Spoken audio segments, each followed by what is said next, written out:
Hello everyone, so today we are doing the Q&A with Lost, so without further ado, we'll go into it. Alright, I am ready whenever you guys are. Do you have a chat going that we need to monitor, or we're just going to go off the questions? No, we're just going to go off questions for now. Are we letting the people from the channel join with listen only? No. Okay. Or else that's going to mess up the scene that I made. No problem. Unfortunately. Well, I mean, people will watch it later. It's fine.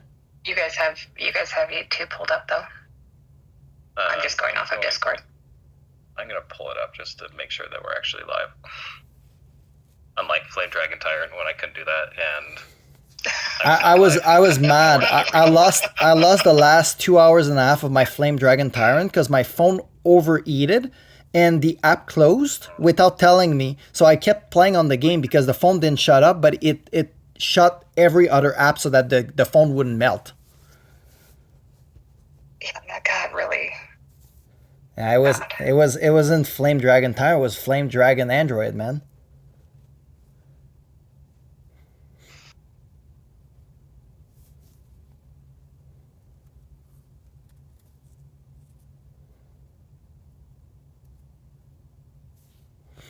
So yeah, I'm gonna use my screen on the game to show stuff at the same time. So if sometime you hear me click or stuff, it's just like I usually like when I talk about stuff. Sometimes I can't remember which kills and that, so I'm gonna use my own game on my secondary phone to show you, well, to show myself what I need to check.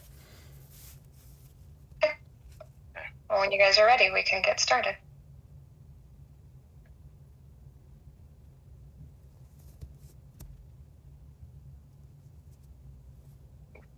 Device soup. I'm good. I'm good as well. Okay. I'll start it. Do you want to do an intro, Lost? Yeah, I'll do an intro.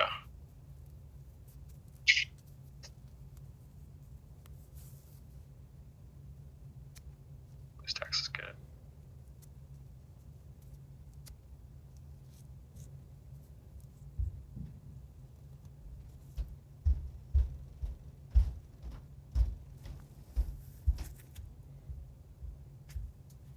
Welcome to our very first Q&A or community Q&A live stream. We have myself, which is, sorry, I can hear myself on my, all right. Then, so we have myself, Lost, and then we have Fredo Strike, who is another content creator and has a pretty good account and pretty high trials. And then we also have QD, who is our rank 5 for the alliance that I'm in, which is Aqua in 222, and she will be answering or asking questions that community has submitted in the Discord. We haven't seen, so Fredo and I haven't seen the questions, and so we're going to do it live and react how we would with someone being asking us a question in game and us responding to that, or in Discord. So you're going to get us with our live reaction to what the questions you have asked. But first, I want Fredo to kind of introduce himself. Some people on my channel may not have seen his channel yet.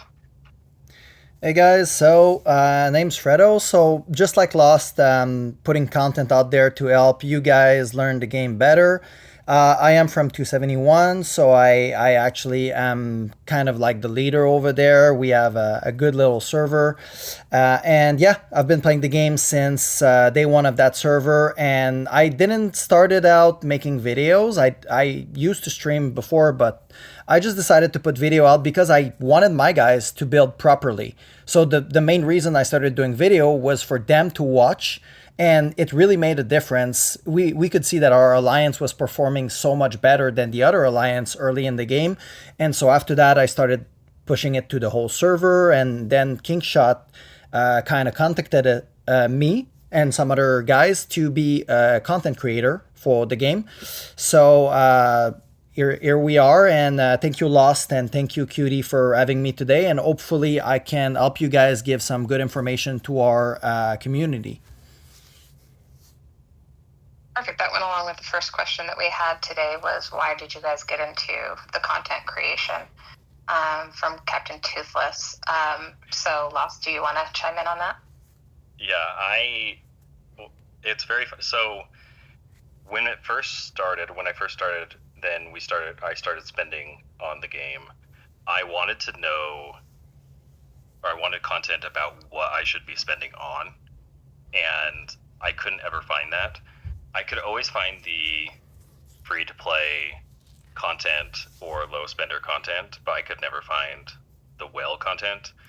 Not that I was aiming to be a whale at that point, but that's generally what led to it. It took me probably 2 months of talking with people in the game about wishing that this content would be created, and then I finally just decided to create the content. I didn't think anything of it. In fact, the way my channel got known was because of some drama, and some people that were in our alliance, or close to our alliance, actually our academy, decided to post our castle battle to our KBK opponent, and then it kind of just got traction that way. Huh. Our next question comes from, if I botch these names ahead of time, guys, I'm just going to apologize. But Jilgus11 in 358 says, as a free-to-play player, how should you spend gems on the roulette and mythic shards when it comes to heroes? Should you ever use shards to max out a hero's stars, or stop at 4 stars just for the skills? I personally have a very good answer to that. If you guys want to let me go first on this one. Go for it. So, as a free to play, you have to understand one thing is that you don't want to always compete. So, when you have that specific knowledge, you want to hold your gem until something interesting for your builds come out. So, for example, I told all my free to play to never spend gems on the very first generation. I was like, Zoe is going to be on the wheel, and she can be your infantry hero until Gen 5, which was already out by then with Longfei. So I was like, you can literally have a very strong hero that you can max. If you save every single gem from the start of the game until Gen 2 comes out, you could play the roulette as much as you need every time it comes up and max Zoe, and then you will have a very strong infantry. And then I told them to do the same thing for Rosa 2 gens later, because I think it was Rosa, right, on the wheel? I'm not wrong here? Yes. So I told them to do exactly the same, and it made our free-to-play player in my alliance actually have a great bear rally, and I felt like they had more direction, and it was more fun for them because they knew exactly when they would use their gems. So I kind of tried to ask them, what kind of build would you like, and make them select one hero per type, and say you're going to focus on one. Because if you try to do like me and max every single hero, you'll just spread thin and you won't have a solid lineup. So if you max Zoe and then you end up maxing Jable, because naturally she's going to max. So you're going to be stuck with Jable for a while as a free-to-play, but she's not terrible. And by the time that you get one of each heroes, our free-to-play are actually matching with low spender because they have 3 maxed hero with decent widgets on them. I would have to agree. I would say if you are free to play, then you need to be skipping generations. It's nice now that you can go back 2 generations just in case you don't get that hero to 4 stars and you're not able to unlock the ranks for the skills. It's nice to be able to go back and do that, but also you need to be saving your gems and your free spins. Don't just waste your free spins just to waste free spins and spin the wheel for points in KBK or something. Like, I even saved my free spins right now for the next wheel that's coming out. So you should be thinking ahead of what hero is coming out for what wheel, and then look at your build and see what is lacking. If it's an old archer that you have that is generation 1 or something and it's gen 5, then maybe start looking into what's the next archer hero and when does that come out, because that's going to make your stats increase a lot more for going a huge jump in a generation or in multiple generations. Yeah, I think the most important thing for free to play is that you're gonna have to be smarter than everyone else to be competitive to a certain level. So planning, like Lost said, is the key. If you have a specific plan, so you're asking us what to use your gem on, you definitely should not be speeding up your marches. Like let the others speed you up in Swordland, like your whales will speed you up. You should be conserving your gems to. You can always help the alliance with your gem for sure, but you shouldn't, for example, contribute to your alliance tech tree with gems. Like, just be smart because you will always have an handicap on people that are spending. So if you're not super smart and you don't plan, you'll fall behind very quickly. Yeah, I think the main thing is you got to know what your role is in this game, and if your role is to be the best joiner, or your role is to be stronger in arena, then you need to figure out what heroes match what your role is and plan ahead for that. A follow-up question: is it the right move for a free-to-play pay? I can't even say these words today. Free-to-play player to wait and hoard resources for about 1 to 2 months, then go all in on a KVK to maximize rewards? Since resources are scarce, you'll fall behind and won't be able to contribute as much to events like Swordland, Castle Battle, and Eternity's Reach while you're saving up. You want to go first on this one, Las? Sure. I think that's a very interesting idea. I've heard and seen people do that for a very extended period of time, even 4 months or more. And their goal is to get those rewards for KVK, which the rewards for KVK are okay. I guess you either get hero chest or you get shards.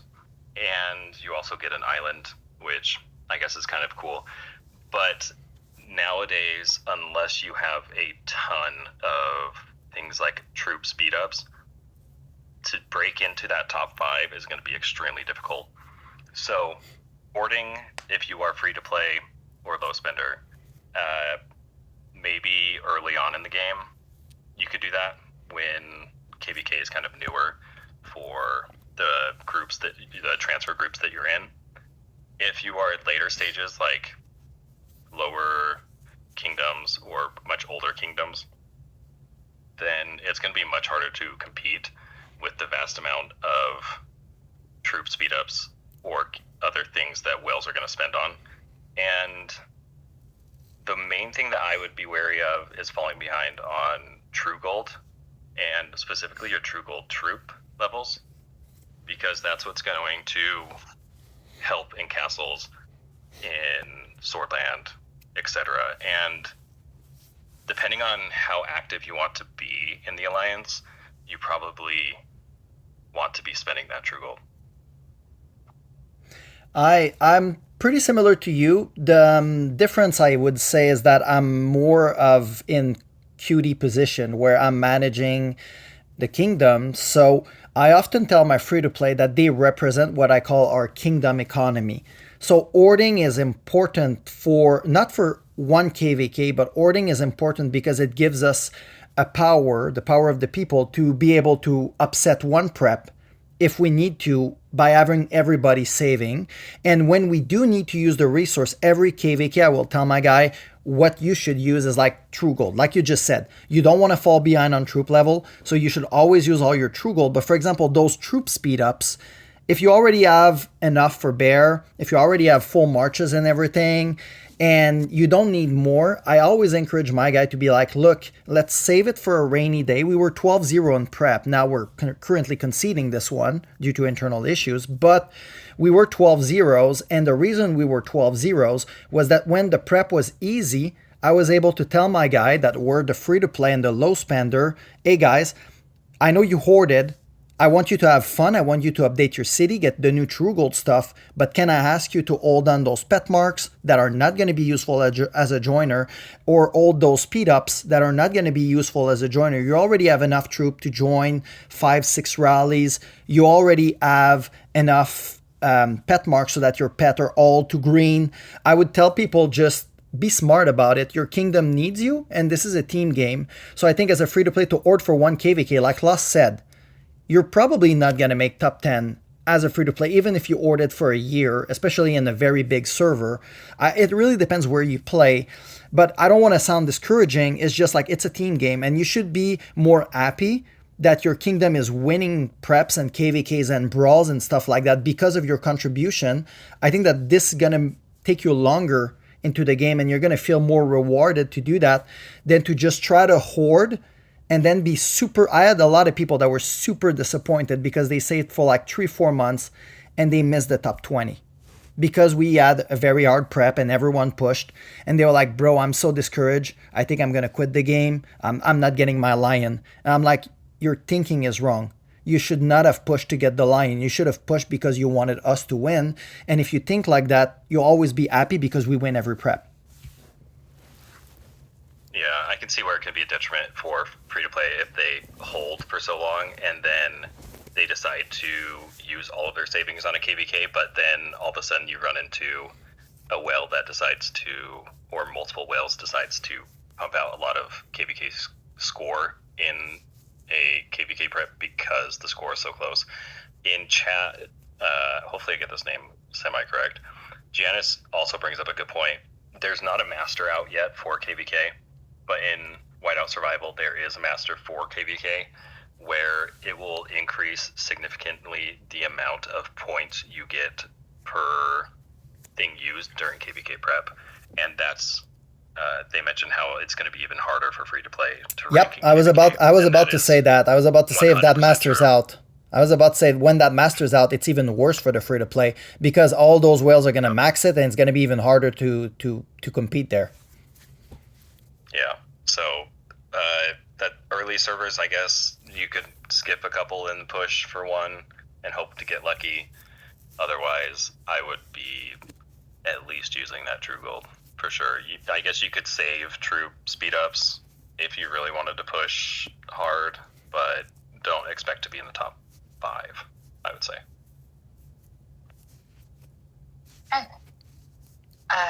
So with that, then, how do you encourage the conservative spending on side events versus saving for KVK as a free-to-play player? Where is that return of investment for them from a side event versus? This is the biggest drama causer in the kingdom, for sure, is spending on side events when some alliances or some people in alliances want everything saved for KVK. And I err on the side of saving absolutely everything for KVK, and I don't even get milestones on most things. I don't recommend anyone else doing that. It's just how I like to play. And I would say finding milestones or getting milestones for free-to-play, low spenders, is pretty significant, especially because some of those things are like artisans, which are generally harder for free-to-play players to get. And it's important for them to get those. You also have a chance at shards, general shards, mythic shards of a specific hero. And I think it depends on what your server is generally trying to go for, what the goal is for the server. If you don't align with what the server is looking for, such as like playing for KVK and saving for KVK, then you might be more inclined to find a server that does not really care. So you could push those events, but the problem is then everyone is pushing those events. So I think you need to be careful of how high you score in kind of off Sir Project, stuff like that, kind of off events. But at the same time, for free to play, it could be an opportunity for you to gain some more material or resources. And this one would be hard because I could see the benefit of a free to play player if I'm thinking as a free to play player. It could be my only chance to grab some of those, free general shards. Like we have this soccer event going on right now, and I can pull up. We have the soccer event going on right now, and a lot of people are pushing outside of what KVK is just to get some of those general shards, the 100 general shards and the 40 gems. Some of the reasoning is not very good. Some of the reasoning is good. So I would just be careful of how much you are actually contributing to off events when they don't align with KVK, because it could make you look bad and it could make you kind of unwanted in your alliance or in the kingdom. But definitely getting the milestones, maybe 2 times milestones in points, something like that. I have a again, I think our servers are pretty aligned. We're a KVK hardcore server, so my view is that you see it as a ladder. So the thing that happened is if I push, let's say 3 times the maximum tier, and someone else pushes because he wants those island shard more than me, then I push more. An eye for an eye, the world goes blind. Like, the problem with those events is the mentality of the server. If everyone agrees, okay, let's get the tiers are not going to damage KVK that much. If everyone agrees, okay, let's get the tier done, and then we could do a rotation. I tried so many things. The problem was to make everybody play ball with it, but my plan in my server at some point was, example, strongest governor. I would have let the joiners win strongest governor. Everyone do their minimum, but we would have put the joiners on top because those Yang shard would have been so much more useful on them because they can still upgrade Yang. We maxed it the very first second we could in the first KVK that it came out. So my vision of it is it's a ladder. If you're going for the minimal tier, and then Roberto, that is another player in your server that loves those events, sees you, and he's like, hey, I want those 50,000 gem, he's going to push more, and then you log back in, and you're like, oh, I don't like Roberto, I'm going to push over Roberto, and then, like, the problem is that it escalates really quickly, and it weakens your whole server. If, like, 5 guys are fighting for the top, you can have some nasty score. Like, we had one lately that was like 38,000 was the minimal for the 3 tiers, and we had like 3 dudes that started to compete, and they ended up at like 3 million points.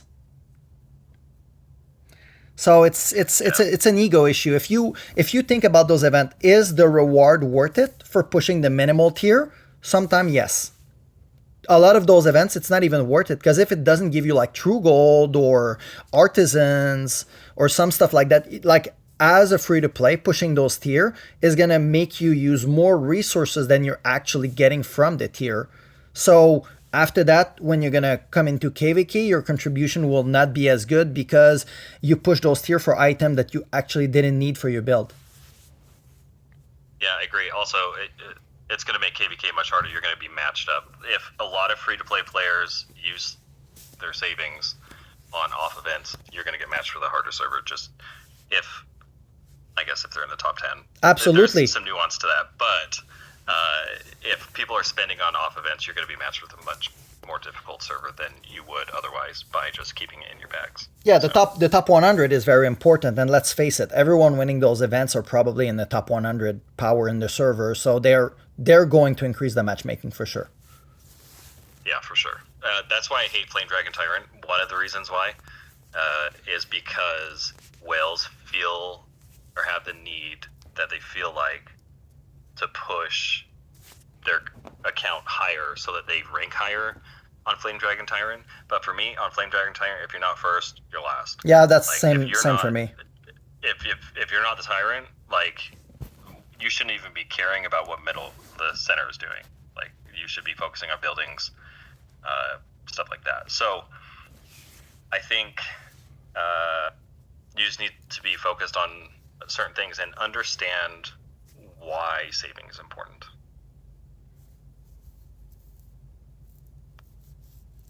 The next question comes from Big Head in 270. For a low spender, which way would you recommend upgrading hero gear?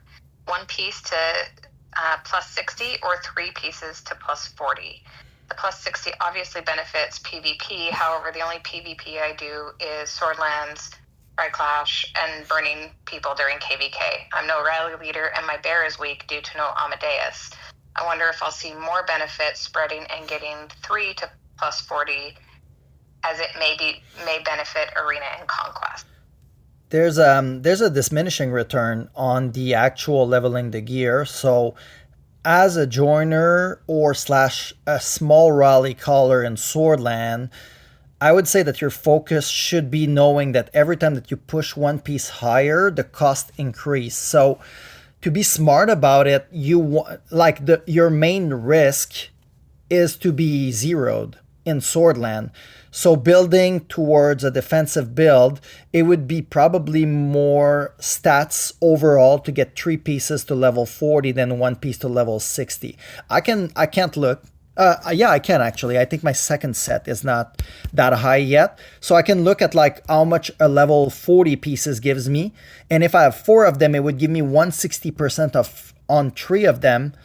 And the level, I think 60 pieces like 180, I think, or 186, something like that. So it's only 26% more stats. I think you would benefit more from getting 3 pieces to level 40. And it will also, like you just said, the conquest, it will also make you get more gold coin per day, which is not an issue when you're free to play, but it also helps.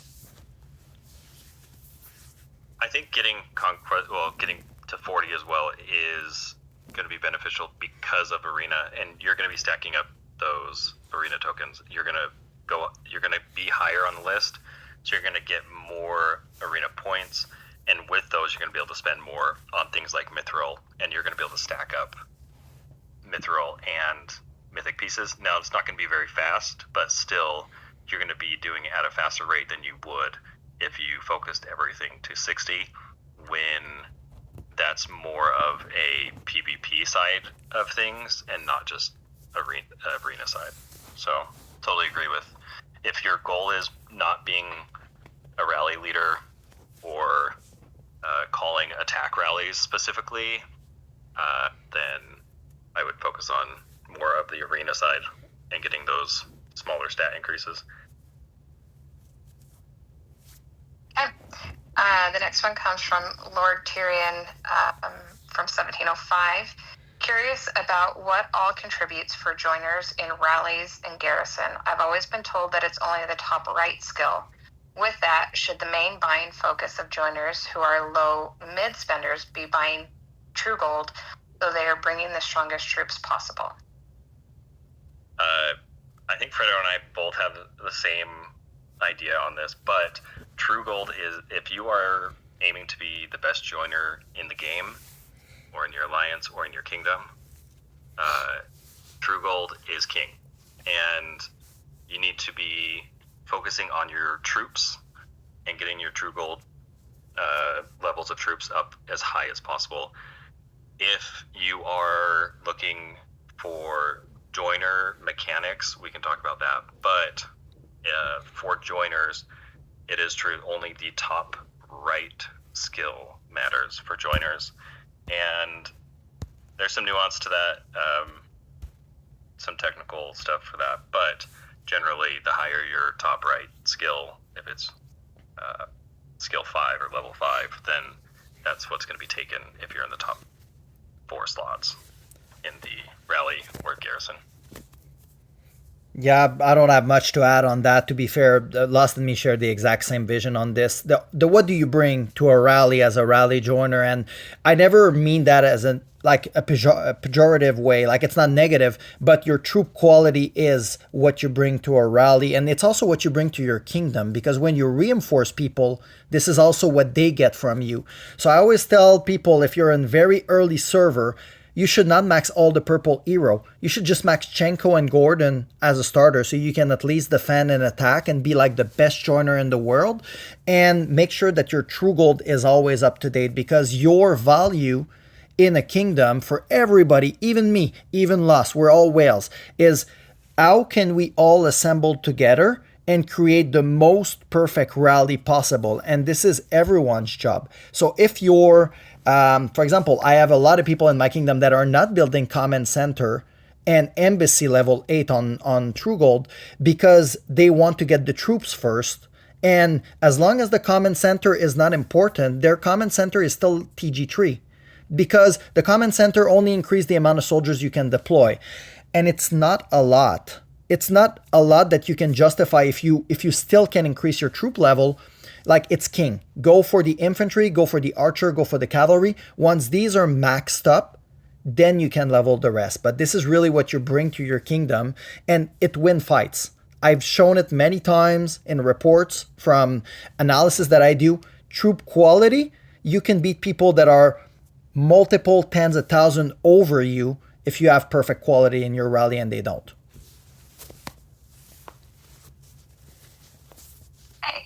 This one's an anonymous one. Explain how the troop matchups work specifically. Which units counter others, and why certain formations are effective in specific situations. For example, the 5-2-3 is the best attacking formation, while the 6-4-0 is best for defense. Why? That's a tough question. It depends on it depends on a lot of things, but or specifically for those two formations, it depends on what generation of heroes you are in as well. So there's a side question from another person as well that's asking that more specifically for Gen 6. We'll cover every gen, I think. Heroes. I think we'll cover every gen because it's really quick. You can really go through what are the best format for each gen. So we can do 1 to 6, or I don't have 7 yet, but we can do it later. But yeah, the question is super tricky because, like Loss said, the ratios kind of change with gen. And it can change even with, there are people that attack with a 60-40 formation. And it's because that person has built specifically, I'm thinking of, what's Iron Horse, right? Well, me, I'm like this. I'm showing my build right now. I'm built to attack 60-40. Yeah, so some people are built for 60-40 because it benefits two ways. It benefits them for attacking, where they have really strong stats and they don't have to worry about, let's say, archers, and it helps them in garrison. But if you are like a mixed player, I guess, kind of like my build is now starting to lean towards more archers than cav. But if you have Margot or later gens, then 60-40 is still really good, especially garrisoning. A lot of people aim for that, or like 70-30 I've seen as well. I'm a firm believer that 60-40 isn't perfect. I'm a firm believer that 50-20-30, 50-10-40, those aren't perfect.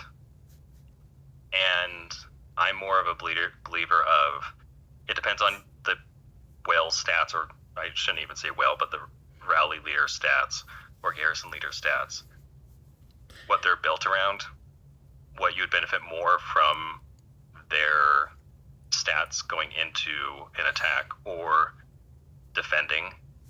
And also, I'm a firm believer of, it could be something like 51-9-40 that could be better than, 50-10-40, stuff like that. But that question is so broad, and it really dials down to how technical you can get with even one of my favorite things to do is to attack this guy right here.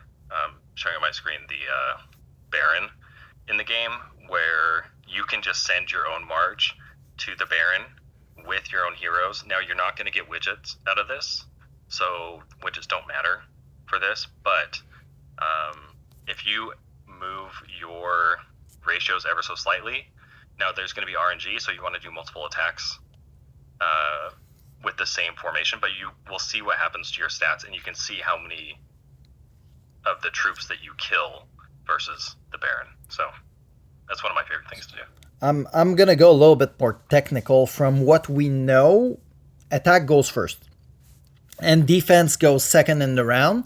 So running a high level of archers is why when people attack, they use more archers. Is one of the reason is people are running the 60-40. So having a lot of archers will kill the cavalry in the back, and attack goes first. So even if they lose, they will kill a lot of the troops before they are wiped out. So I think that the whole ratios 5 to 3 is balanced because as soon as you reach TG3, I believe your cavalry has an extra chance to overpass the opponent cavalry and go directly for archer. So that being said, doing a 5 to 3 in attack, you know that about 20% of your cavalry, so about 4%, no, a little bit more. It's 20% of 20%. Yeah, it's 4%. So 4% of your cavalry, or is it 50? Let me go check just so I don't say stupid shit. The skill is over there. It has a, no, not this one. Where is it? 20%. So you have 20% chance to bypass. So if you run a 20% cavalry, you know 4% of them are going to bypass directly and go attack archers. So if you have a lot of cavalry against the archer and the guy doesn't have a lot of archers, your cavalry is going to murder his archer and they won't ever do any damage. So I think that the thinking of the ratios, we're kind of countering whatever we have in front of us, like Lost said. 5 to 3 is very balanced because you have a little bit of everything, but it's also heavily countered by 60-40 because the 40% cavalry will get a lot of the cavalry go over and kill most of the archer. So having more archer is making it so that you end up having a better counter to it. So it's very difficult because, for example, in Gen 1, that skill doesn't exist. So the 60-40 does not work until you unlock, I believe, Gen 3. And then you get TG3 and it does work, but Eric is a terrible hero to do the 60-40. So it really just works when Margot come out. Is really when it starts being interesting with Alcar. So I think that there's no good answer to that question, sadly. It really depends on what your opponent is running. You need to analyze what he's running more than what you should run. And one of the reasons why 60-40 is good too with Margot is because of her skills. Yeah, the dodge. So that's why it starts. You enable 60-40 as soon as you get Margot, because Margot is so focused on cavalry and especially this last skill here, where you have a 25% chance of dealing 200% damage, and the more obviously you have of the cavalry, you're going to get more of those procs, and you have to think about what the specific troop type can do, where it can bypass their infantry. So. Okay, next question is from Asmo in 230. Do you think Amadeus is worth it after Gen 6? At what point do you think it's no longer worth it for people to buy? Amadeus starts falling off. Like, a lot of people think that Longfei is the point where Amadeus is not useful anymore. But to be fair, it's like, I would say if you don't get Amadeus is a whale hero. Like, let's just put it that way. If you don't get him before Gen 3, Amadeus is not that good because you will always defend with Eric from Gen 3. Gen 2, Amadeus can be very useful. Gen 1, he's like murdering people. Like, it's not even fun to play against Amadeus. And I think that if you don't get Amadeus super early, you should probably, like, let's talk about someone who would get Amadeus Gen 6. We're talking about basically someone that is very low spender. Like, we're talking about maybe, $100 a month maximum. So I don't think that it's smart to invest $200 or $300 into Amadeus shard when he's already obsolete. Unless you're specifically doing it for bear score. Yeah, but that's like a low spender. Like, yeah. It's a lot of money to be good at bear. I mean, do it if you want, but I would rather invest that $200-$300 into True Gold. Yeah, exactly. And it's going to get you more if you invest into True Gold. Yep. So if you have Triton, then you're never attacking with anything else. If you have Gen 6, or garrisoning with anything else. So Triton's gonna be king for that in Gen 6. I used Longfei in Gen 5, but I know some others that didn't, and they prefer that they didn't, but I gained more stats with Longfei. So I know we'll say it probably often, but it definitely comes down to your stats. But once you hit Gen 6, Triton's king. So you just get him in passing, I guess. Okay, so along with that, Big Head from 270 is, what hero formation do you find works best in defense? Currently, we run the Triton, Sophia, and Saul, and have limited time to test. So wondered what else you have found success with. Same question, but for attack garrison formations also. We've seen a lot of 50-0-50 with Petra being used. 50-0-50 is its own thing with Petra because it's more of gambling. And I was about to say throw a dice at the castle. Yeah. You can see on my screen here, I'm showing my Saul. My Saul is my worst hero out of all of my heroes. It's only 3-star. So you can see how much I use Saul in Garrison. Never. Not even as a joiner. So, but for some, I mean, Saul's good for some people. I am more of a Jaeger fan for the HP or for the health. But right now, in Gen 6, I specifically run Triton, Sophia, and Vivian for 60-40 or 70-30 or... That's going to be my favorite question. Yeah. So Fredo, what do you I'm very odd with my formation. So I test a lot. That's what I love to do in this game is mats. I'm a mat guy. So Gen 1 is very straightforward. You don't really want to, if you're not a whale, you kind of want to avoid it. Like Lost said, you're not going to be garrisoning defense if you're joining rallies. So Soul is not going to be useful for you. So the best defensive formation, let's start where it starts to be interesting, because before Gen 4, you're mostly running the stats. Whatever gives you the best stats is going to be in castle. So you're going to go with defensive widget and whatever hero. So Eric with Jaeger and Ilde is going to be your defensive formation on Gen 3. You go up into Gen 4, Margot rocks the boat. The problem with Margot and Jaeger is that they don't have a good synergy together. Margot is a dodge and potentially enhancing attack hero, and Jaeger is a debuff. So they kind of don't do the same thing. So for that reason, Soul works very good with Margot, Alcar, and Soul. I don't miss Gen 4. It was a nightmare to kick a Meg from a garrison with that formation. It wasn't fun. So that's like the best synergy that they had. It was broken because Gen 4 is a leap gen, so the stats went up by like 100% instead of usually like the 50-60% from Gen 1 to 3. Now Gen 5, I started running Long Fei with Margot and Soul with 70-30. And my thinking was that once I get hit once, I would go to a 60-40 because I would lose more infantry than anything else. So it was kind of balancing me to eat multiple rallies at once. And to be fair, I had a lot of success with it, the 70-30, with Long Fei, Margot, and Soul. And then I started losing fight on Gen 6. I tried everything. I tried, same as you lost, 60-20-20 I was doing with your formation. So Triton, Sophia, and Vivian. I also tried your formation with 60-40. And I found out one actual formation that is outperforming, even with Soul. I tried Triton, Sophia, Soul with 60-40. It wasn't good. So now I'm running Triton, Sophia, and Jaeger on 60-40. And we did multiple tests, like over 5 fights. And it's outperforming every single time, every other defensive formation.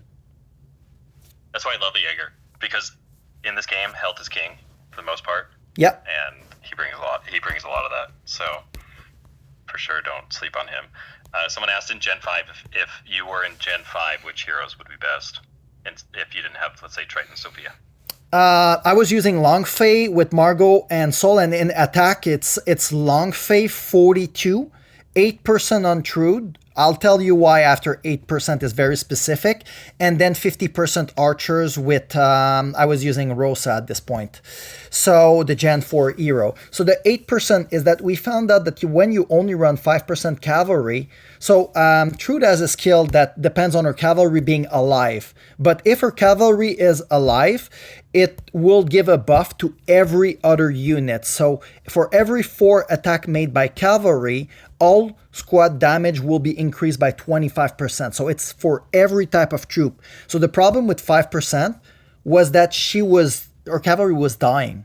And she wouldn't proc like close to what you get when you do 8%. And we found out that 8% was the same as 10. So you put 8, you put 10, it's the same thing. So I'd rather put 2% more infantry, which make me more tanky in a rally, and I have 50% archers. So that's my personal preference. Like there's so much stuff we don't know about this game. I don't think that anybody can give you the real answer. But I was using Longfei, Trude, and Rosa with the 42, 8, and 50, and I was winning good fights. Nice, yeah. Someone asked what the term broken means. It means kind of like overpowered, meaning really, really good. Yeah, Gen 4 was a nightmare. Please don't take me back. Yeah. Gen 4, I enjoyed Gen 4, actually. I enjoyed Gen 3 and Gen 4. I think those are my favorite so far. 6 is getting up there too, just because all 3 heroes are super good. So, yeah. Gen 6 is fun because Triton is the best hero that ever was made for consistency. There is no RNG to that hero. It's only flat skill activation, like Amadeus. There wasn't a good hero like Triton since Amadeus Gen 1. He's giving you always the same output. He's the good old reliable. He will always give you the same output. There's no RNG, there's no lottery. You're not throwing dices at castle. Triton will always give you the same output. All right. Next question from Lord Tyrion. When is the best time to do arena? I know during the week, the latest possible is always best, but on the first day of the season and the last day, is it better to do them earlier or the same time as usual? So in arena, it is on the first day, it is much better to do it as early as possible. The reason why is because when you hit the initial person or the initial squad that you can hit, which is the NPCs or the computerized ones, then after that you can hit a player. But if very few players have gone and done arena, then you're going to be jumping up. So let's say you're at 1,000 and now you're at 1,010 because you just beat the NPCs or that initial squad. Then if there are only about 5 people in front of you and one is already 1,100, or they wouldn't be 1,100, but close to 1,100 for the week, you would be able to refresh and you would be able to find them and hit them. And it's going to give you like 14 points or 13 points rather than 10 points. So doing arena early, day 1 is key. Like we're talking right after reset. And what you want to do is you want to watch that. On day 2, you want to do the same thing, but you also want to watch and wait for people to hit that are higher, much higher. And the way you do that is you just sit and watch. You can see right now I have 5 challenges left for the day. I've already used 5, but you can see that I've gotten points above 10. And that's because I sit and watch and wait for someone I can hit that is much higher. So I have 1135 points right now. I can hit this person that is 1173. And normally if you waited to the end of the day, you would not be able to hit someone like that. So first 2 days you want to do early, the rest of the time, literally as late as possible. Yeah, I do the same. The only thing that I tell people to be aware of is you do exactly what Lost said, like exactly copy paste, but I stop after 5 attack because I'm already going to be up like, I have a couple plus 12, plus 13, but if you're going too high, you become the person that people will climb on. So I usually do my first 5 fights.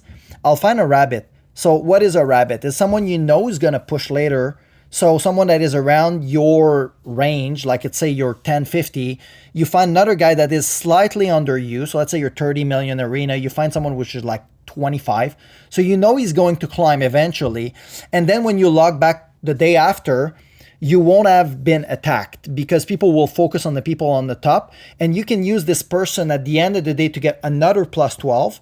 And then your last 4 attack, you can rush them last second. Also, I think that everyone knows, but I'm just going to mention it. When you start a fight, I'm going to go on my screen as well. You can hit fight, and then you can hit pause and retreat. And the fight will automatically get done. So you can do like 4 fights in like 20 seconds if you're quick on your phone.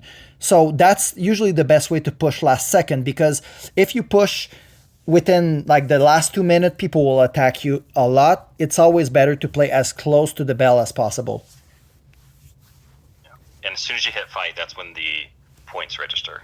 So it already knows if you've won or lost. Yep, so. Exactly. Perfect. We've got one more question, and unless there's something in the comments that I'm not seeing over there. And this is our favorite bear. What style of bear have you found most effective for maximizing everyone's points? This is from Wise Girl from 540, by the way. And how would you go about implementing new rules to quickly change a bear to the current death style if your alliance wasn't already using it?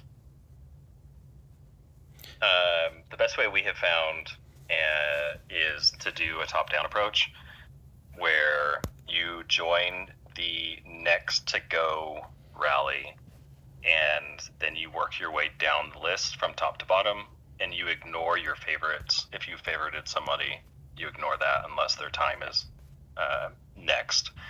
So why we do that is because you can get in a lot more rallies than you would otherwise. Rather than waiting 5 minutes in between rallies, now you're getting in 10, 15 rallies before that next rally that you would have been waiting for like a whale, let's say, when you could get into their rally already.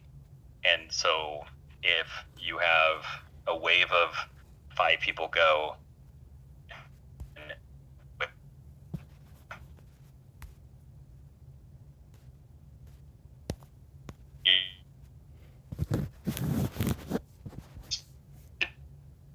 Is it just me or Lust is cutting out?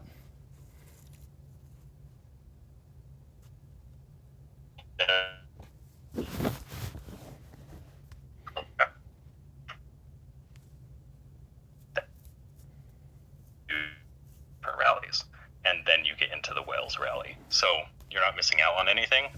You're actually going to increase your score. So you cut it on my side. My approach is I hate bear. I'm sorry. Bear irritates me to the highest point because we have so much stuff to work inside of an alliance, and everybody complain about bear all the time. My approach to it is I try to keep it inside of the alliance, very focused around participation. So let's make it interesting. Everyone can join everyone rally. And what we do once a month is we do super bears. And those super bears, we invite 10 people and we do staggered rally. So that's the best way to do point for sure. You only get the same 6 people joins everyone rally. The other ones are only there to call actual rallies. And you make more points. So this way we get the milestone done on our top rally caller every month. We can invite a new like 5-6 people. And so that's the way we get everyone to get their rewards. Is Discord okay on your side now? You cut out. Yes, it cut out when you were going, Fred. You want to kind of repeat what you said? Sorry. Is it better now? Yes. Yeah, it sounds like it's better now. Okay. So robotic for a minute. Yeah, I was saying that bear for me is a huge something that I don't like managing. So basically what I do is that inside of the alliance, I keep it very for fun. I'm like, just call rallies, use the proper hero so you don't irritate everybody, but we don't do stagger rally and stuff like that. The rewards are not worth the effort you need to put. For one more hammer to have people arguing about should Rosa be used as a joint, I don't honestly care about it. So we do super bears once a month where we use the 5 best rally caller with 5 other guys, and we do the milestone this way. So every month we'll have a new 5 people do their milestone. We all got maxed in my server. We're all at like 80 billion We all did it. So what we do is we do staggered rally, 2 waves, 6 and 5, and only the people that need to do their PB joins the rally. The other people only call rally, and it's the best way to for us to keep bear more about team building, because I think that the biggest issue I had early in my server were not even war between clan. It was people arguing about is Chenko a good bear joiner. Yeah, I can see that, but also once you get used to top down, it is so easy. You're not worrying about because before we did top down, and it was chaotic. What happens is, let's say Lucky, who a lot of people see on my videos, Lucky would call a rally, and you're sitting in alliance chat just waiting for Lucky's rally to pop up in alliance chat. You're hitting it as fast as possible, then you're hitting join as fast as possible, and then you're slamming one of your formations as fast as possible. And it's like whoever has the fastest fingers can get into Lucky's rally and is going to score more. And if you have a bad connection or whatever, then it sucks. If you fall behind, you either have to wait to send out a march again, and you have to hold one off to get into, let's say, the Whales rally again, or Lucky's rally. Yep. Then that sucks too. Rather than doing top down, where it's like, okay, I'm just gonna go next. That's smart. That's smart if you can get people. Yeah, and you got people to listen to that. It's so easy, it's boring. It did take us a hot minute. Sorry. I can imagine. It does take a hot minute for them to kick. We would kick them. If they were skipping, you get kicked a couple of times from Lucky's rally or Lost rally, and they all jump on board.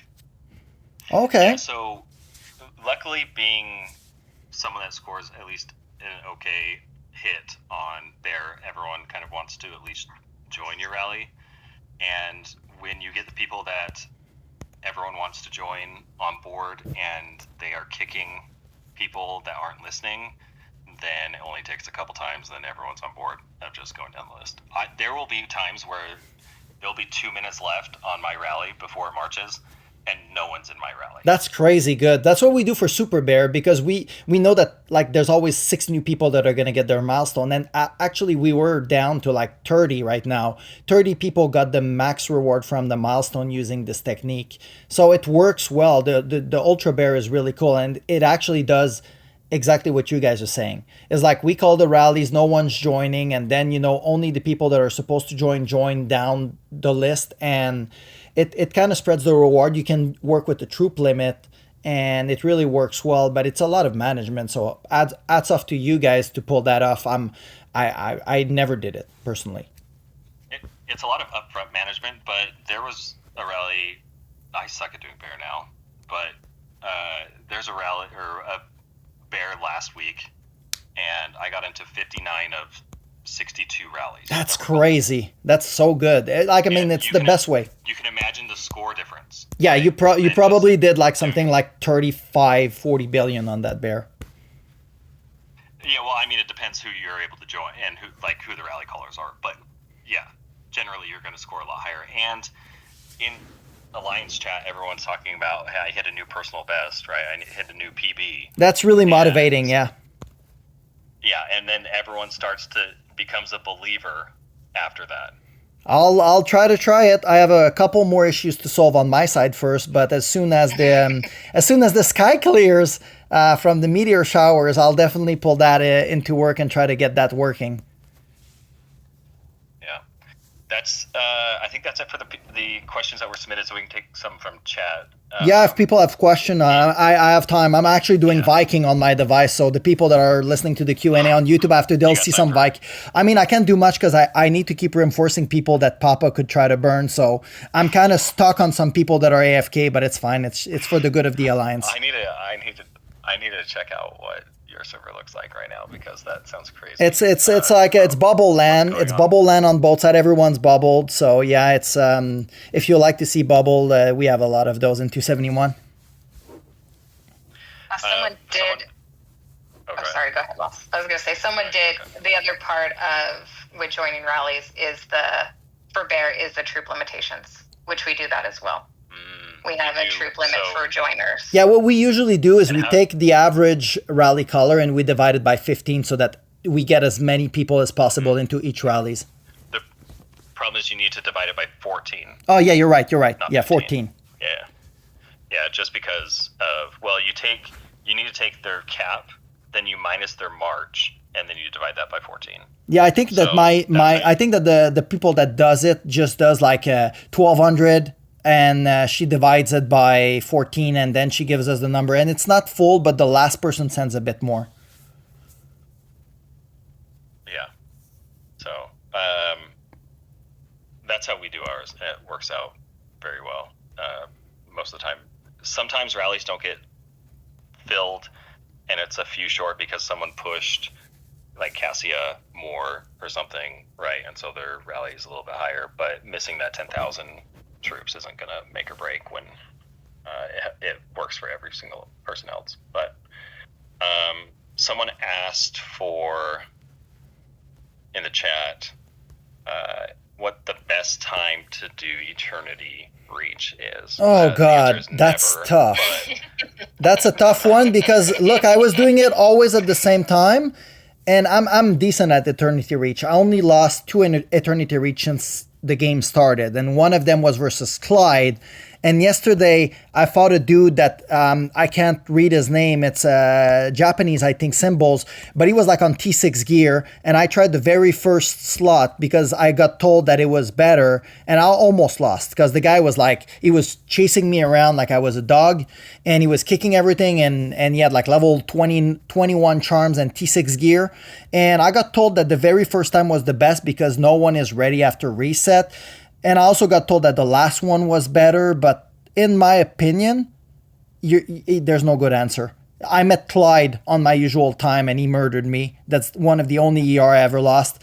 And some other times I have nobody in the same time zone and I dominate. I just think that it's like the specific lobby you're going to join, it's a roll of the dice. Yeah, I always go the latest 2 slots. But that's just because it works out better for my time. But I have done it early in like the first 3 slots, and I have found that the last 2 slots are I guess better RNG for matchmaking, because really that's what it comes down to. Someone asked if we can use Petra and Bear. I have my answer and the reason why. You mean as a joiner, right? Or like she's really good to call rallies. Yeah, for rally, even in Gen 6, for the foreseeable future, you're going to be using Petra as a leader. Yeah. Yeah, exactly. So why would you use her as a joiner? As a join. Yeah, well, let's say you're not a leader. Let's say you only score, I don't know. Yeah. A sliver of 1%, 5% of whatever people are averaging on scores. But as a joiner, I wouldn't like to see Petra in mine. Me neither, because her skill is like Rosa. So I did the maths and like it's a 50% to get 50%. So it's a 25 in theory, but you're running RNG. Petra's the same. It's a 50%. I think it's a 40% for a 50% on Rosa. So you're like running the maths. Sometimes you'll score better, but there's also a chance that you tank the whole rally because it doesn't proc. Yeah, so that's if you like gambling, you put Petra as your joiners. So yeah, and the percent chance of going. So let's say you have 2 Petras in there, that does not stack. It does not addition. No, each of them will proc separately. Yeah. Yeah. So if you like gambling, then maybe you hit with Petra to see how high you can get one time. I don't know. We tried once just for fun with only Rosas and Petras, and the score were horrendous. I bet. Someone is asking also, is Sophia worth maxing out? Absolutely. Because if they ever did another hero that has terror, that would be the most broken combo ever. Because she acts on terror. So imagine if they ever do another hero in the future that would also inflict terror. Sophia is going to be like basically an enhancer for that big hero. Yeah, especially if it's like an infantry hero too. It would be crazy. Imagine like a full-on terror squad. Like inflicting terror and doing additional damage. It would be like, you would use Sophia even if it's in like 5 gens. You would use her. Yep. I found another one. When do you prioritize charms over governor gear? At what point do you make a shift? I am a charm believer, but Fredo, you can go on that one. Same as you. Charms, I'm a mad guy. Charm has a better dollar per stats ratios than governor gear. Governor gear is the sinkhole you're never going to financially recover from. Yeah, governor gear is flashy. Yep. So if you want to look flashy, then get governor gear to, I guess, red. Well, I mean, there's a point. You want to get to a stuff. certain point because it's cheap up to until like I think purple T3 or something like that. But after that, it becomes like a sinkhole. Yeah. So I agree. That's why I pushed mine to red initially, governor gear, and my charms were about level 8, level 9s. And then I just pushed charms up, and I have naturally pushed my governor gear up from doing things like Vikings, or I think I've bought a couple things, but I have not focused on my governor gear at all, and I don't foresee myself doing that either. I mean, as a smart whale like us, my governor gear, I have to keep it on pace because I was playing in a very big server, so I would buy it, but it was literally the thing that if ever I was needing money in life, I would cut governor gear the first because it is not worth whatever you're paying for the stats you're getting. Pets, like people, I'm going to twist the question at people, okay? I'm going to flip the question on them. The best thing you should invest on as a whale is your pets. This is the best dollar per stats you can get after you got to a certain level on gear and charm and hero gear. The pets are giving an insane amount of stats compared to high-level charms or gear or level 100 enhancement. Like it's kind of crazy what you get for $100 of pet versus $100 of mithril. Yeah. So I think what you need to look at is what your return on investment is for per $100. If you are well, per $100 that you spend. Absolutely. Are you going to get health and lethality 5% of that, or are you going to get attack and defense at 2.5%? Like right now, if I bought $100 charm pack from the good market, not the crap one, I wouldn't even get one tick of charm that is 4% lethality and health. If I buy $100 of advanced mark in the market right now, I'm gonna get probably 4 to 6% of all 3 stats for all unit, not only one unit, all of them. So $100 for me would be, I could probably push 2 charms. So it's still worth it for you a little bit, yeah. Yeah, so I would get 8% each, but then for governor gear, what are your pets at? Each. Are they purple, your pets? Because if your pets are purple, you'd probably gain 10-12% stats on the 3 of them. We don't talk about my pets. Okay. These are highly neglected. They're neglected pets. Bro, you put one. If you put 100 of those marks in your pet, you probably gain like 20%. Yeah. Well, look, the pets, they went hungry for a little bit. Get them some better food. Okay. On too many trips to the vet. Yeah, they were down bad for a minute, so we're working on that. But so someone asked, this goes along with pets, just barely asked, are there any good pets or any good tips for pet refinement in general? There is an idea behind something, but I'd love to hear what Fredo has it's pretty like everything in this game. Like it's, I don't want to say the word brain dead, but I just said it, so I'll have to roll with it. It's pretty simple. So refinement, when you look at it, the only thing you can impact is choosing yes or no to accept the stats that it's giving you.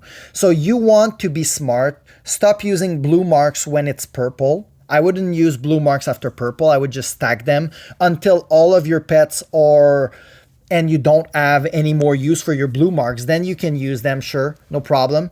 But I would definitely tell people the only impact you can have is choosing yes or no if you accept the stats. I personally manually do my pets because I add better results, but there is no science behind it. It's only my personal preference, and I had better results. So I do think that the game could have something to punish players leaving it on auto, kind of like if you leave money on the counter expecting nobody to take it. But it might not be true. So I'm manually refining my pets and I add better results, but that is just my opinion. It's not science. Yeah. So the theoretical science that I have heard behind doing common marks, at least even in purple or above, for using them that way, would be for, let's say you want to max out a single row first, and you're re-rolling until you get a positive stat increase on that row. So let's say I'm doing archer health for whatever reason. I will manually do it for archer health. I will accept it if it increases that stat. If it does not, I will not accept it. Even if all the other ones are green and archer health is red, I would not increase it. So because as soon as you pop over to the next color, or when you upgrade that row, then it can never go negative, right? So that is the theory behind what I have heard. Yeah, I saw a couple of videos doing that, and my problem was they were telling free-to-play players that don't have a lot of mark to lower their power, lower their stats, just to accept one of them. And the problem was, while it might work for specific build, in general, if you're losing more than 700, 800 power to accept like a specific stat, you're going to lose in the long run because you won't get once. I've never seen a guy able to get one stats to red and all the rest was like blue. It won't happen. Yeah. Finding someone that has red is incredible, though. I mean, getting to red that's a huge investment. But you do know that you get the stats even if you don't reach the milestone. The stats, they're not only when you cross over. Like, for example, if I'm at 22.1, but the milestone's at 23.4, I am currently getting 22.1. Yeah. So it doesn't matter. It's just like a pretty color. It's just for your eyes. Yeah. There's got to be some sort of RNG behind certain colors on the rows. There's got to be something behind that. Yeah, there's got to, but I don't think we'll learn it while we're living. Yeah. Someone asked. We have a few good questions in chat. So, Kenshi asked, they're kind of confused about Triton as an attack lead and also a defensive lead when the hero is defensive. So, there's not going to be in the foreseeable future another offensive infantry hero because of the pay-to-win infantry heroes.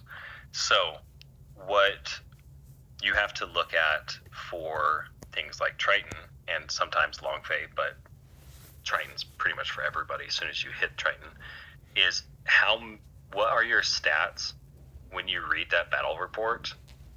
What do your stats look like versus when you launch an attack rally with another hero? And that's what you need to be looking at.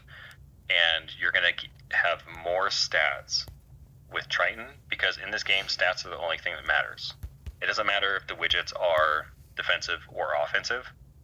It matters what the stats are when that battle report shows up. Now, if it's a current gen and you're doing an offensive rally and you have offensive widgets on archers, then naturally your stats on archers are going to be higher because it's a current gen and you have an offensive widget. But if there's never an offensive widget that comes for archers, then over time, your archer generation stats, your new ones, are going to be higher. So it's all about stats. That's the only thing. It's not about widgets. It's about stats. But also don't forget that the widget stats does apply to attack and defense. So right now we have Amadeus 62.5% for his widget level 10. And when you go look at Triton for his widget level 10, you get 133%. So the 15% global buff that Amadeus was giving, his stats are 400% under Triton. So how are you supposed to make up with only a 15% buff with losing 400% base stats? Yeah. It's just too much. I was talking about the proc when, yeah, so there are stats as well with widgets. That's what Fred was talking about. But, so it's all about stats. It's all about stats, yes, it's what it is. Actually, Amadeus is outrun by Longfei, and I won 2 KVKs because people weren't leaving Amadeus on the bench. I fought ESA. If you guys know ESA, he's like 3,500 trial or something. Like he's SR little brother. But the only reason we won is he couldn't drop Amadeus on the bench. He was running Amadeus rally and he kept losing to me, which I was like on T1 red gear and he was on T5 red gear and he was probably swearing quite a bit. And the sole reason was that I was catching him up in stats because Longfei was so much better than Amadeus in base stats. Yeah. Another interesting question from Pritham is, what do we look for in heroes to understand which ones work better together? So we always talk about, like, in 6040 you want to run this if it's generation 4 or above, or in generation 5 I ran these heroes, and in generation 6 I ran these heroes.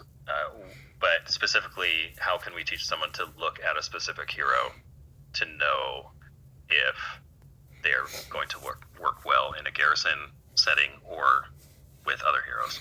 Well, I do video every gen of my analysis, my personal understanding of the game, and usually you try to look for synergy. So the reason I didn't like Sophia at first was that the terror thing is only her and nobody else can benefit from it. So you're going to look at synergy.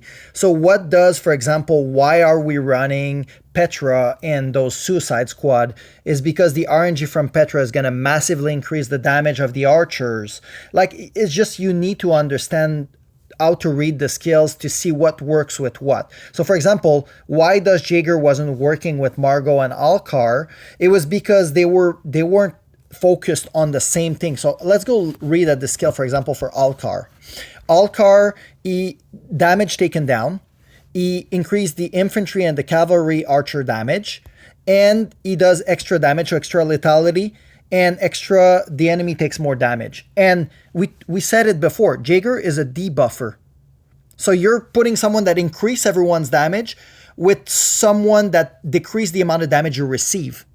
So it doesn't help Alcar synergize because it doesn't increase whatever Alcar's doing. It's doing something entirely completely different, which is reducing the amount of damage you're taking and reducing the lethality of your opponent. Yeah. And I guess in a suicide, if you're doing the 50-0-50 with Petra, you honestly don't care about damage taken. You're throwing a dice at the castle. You care about smacking as hard as you can. Yep. Right off the bat. Actually, the Suicide Squad still works for, like, that's a cheat code for lower rally colors. So let's say you're like number 8, 9 in Mythic Trial. You can send an Amadeus, Petra, and Yang at the castle running like a 30-0-70, and it's like throwing the lottery at the castle. Sometimes you'll do damage, you'll be like, holy crap, I killed like 500,000 soldiers from a guy that is like 700 Mythic Trial higher than me. It's just like you run the Petra lottery on 70% archer, and you're going first. So you're going to attack once no matter what. So your 70% archer is going to do a lot of damage, and then you'll instantly die. Yep. So basically reading skills. You want to read what the skills do, and if any of them line up with any of their hero skills, then they probably... Well, see, that's the thing. We said Margot and Alcar. That's the most dumb example to show people. Margot boosts cavalry damage, and Alcar boosts cavalry damage. So they work well together because and Soul increase the defense and the attack of every unit. So you end up having like a powerhouse cavalry. That's why the 60-40 is so good on those 3 heroes.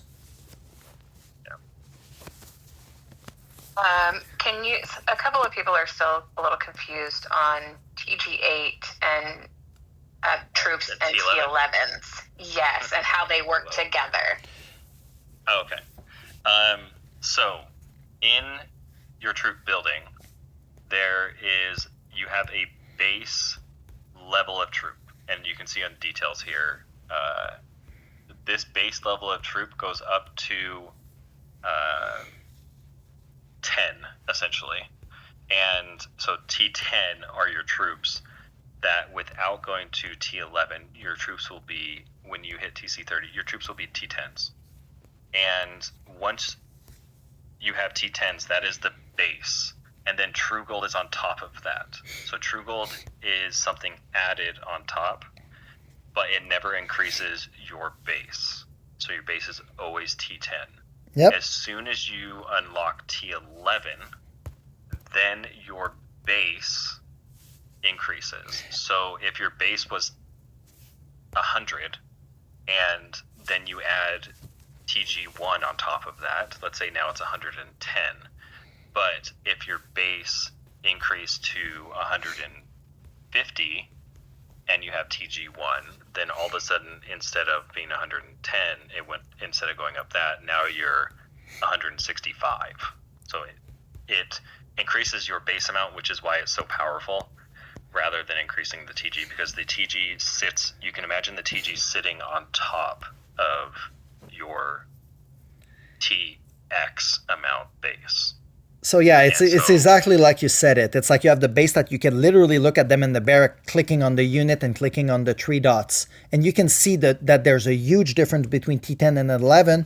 And then when you click on the True Gold icon, you can see how much additional stat each True Gold level is going to give you and which kill they're going to give you. So overall, people are often asking us, what's better, T11 or TG8? So what you do is you take TG10 and you open the True Gold thing and you do the difference between level 5 and level 8. So it's actually quite a hard debate, but from what I understood from people that did the maths, having all TG8 T10s is stronger than having all TG5 T11s. Yeah, it really depends on what your current TG is.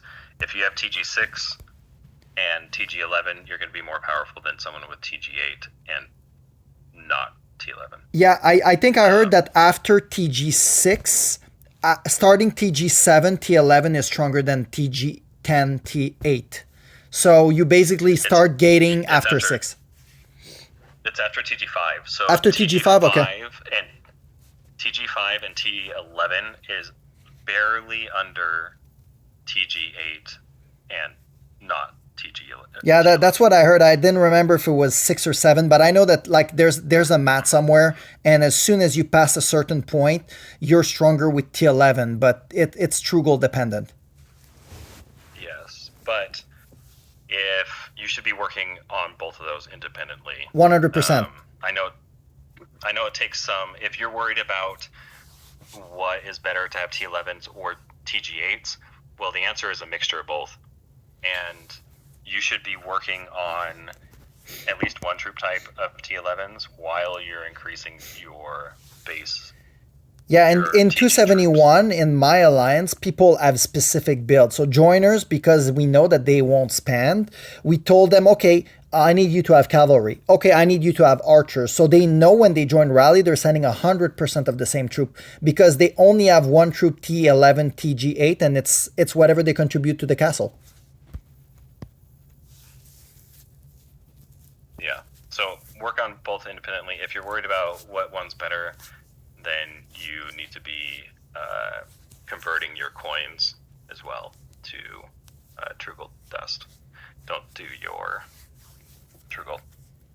Yeah, because exactly. As a free to play, you should never convert True Gold into Dust. Like it's an horrible ratio until after they give you the 50%. Then it becomes more interesting. But you only unlock the 50% at like TG8, I think.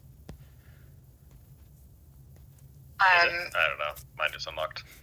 Yeah, mine's unlocked at. Well, I think it unlocked when we got TG8, and that ratio is not terrible because for 5 True Gold you get 13 Dust. It could be useful to like push 1 down the drain, you know.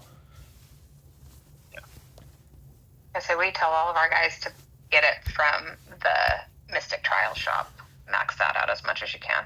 Oh yeah, that is a huge cheat code. Yeah, It is so good. Yeah, yeah. That is so cool. And stay on top of your conquests so that you're getting that gold. Yeah, that's smart. Getting gold it. Coin every KVK, I run out of coins. Yeah, that's smart. I never thought about that for the free to play to get the dust from the trials. It's actually pretty smart. Yeah. I get it to this day just preparing for T12, which I don't. It's going to take both. It's going to take both. Take a year to do T12. So yeah, dust and tempered both.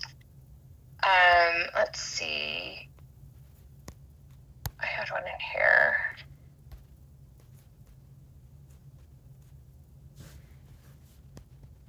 Is there what's the best thing to get in the Oracle shop if you're doing the event? The Oracle shop, which one? The one with the video I did saying it was not a good a good ratio. Yeah. Well, sadly, if you play that event, I am sorry for your bank account. So my apologies. But yeah, this event was really tough because you were averaging about 6 to 7 coins per wish. And when we compared it to the normal store, everything in the normal store was giving better ratios. So, okay, the pouch are fun. I played it until 500 because after one day I was already at like 3 something from doing the video. But it wasn't a good return on investment. But the best thing in there is the hero gear chest for whale because the ratios is the least terrible. Then I would say Mithril is kind of bad because, I spent, for example, 185 USD. And I got 2,200 coins, but that was with the bonus from the start. So I barely got 22 Mithril from spending 185. So the Mithril ratios is diabolical. Terrible. Yeah. The charm is okay. That's what I bought with the rest of my stuff. It's less good than the store one, but if you did get lucky and hit 500 coin, then I'm jealous and just take some scroll thing and call it a day. Yeah, I did not spend a dime on this event. Yeah, sadly I did. Because I looked at it and said, what are the odds of me hitting coins? Because you do not get coins from buying the pack. No, you just looked at my video and you don't want to admit. And you're relying on your RNG.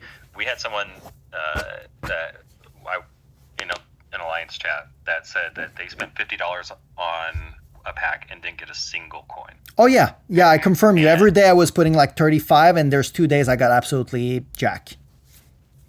Yeah, and I'm not spending $50 to get something that I don't want.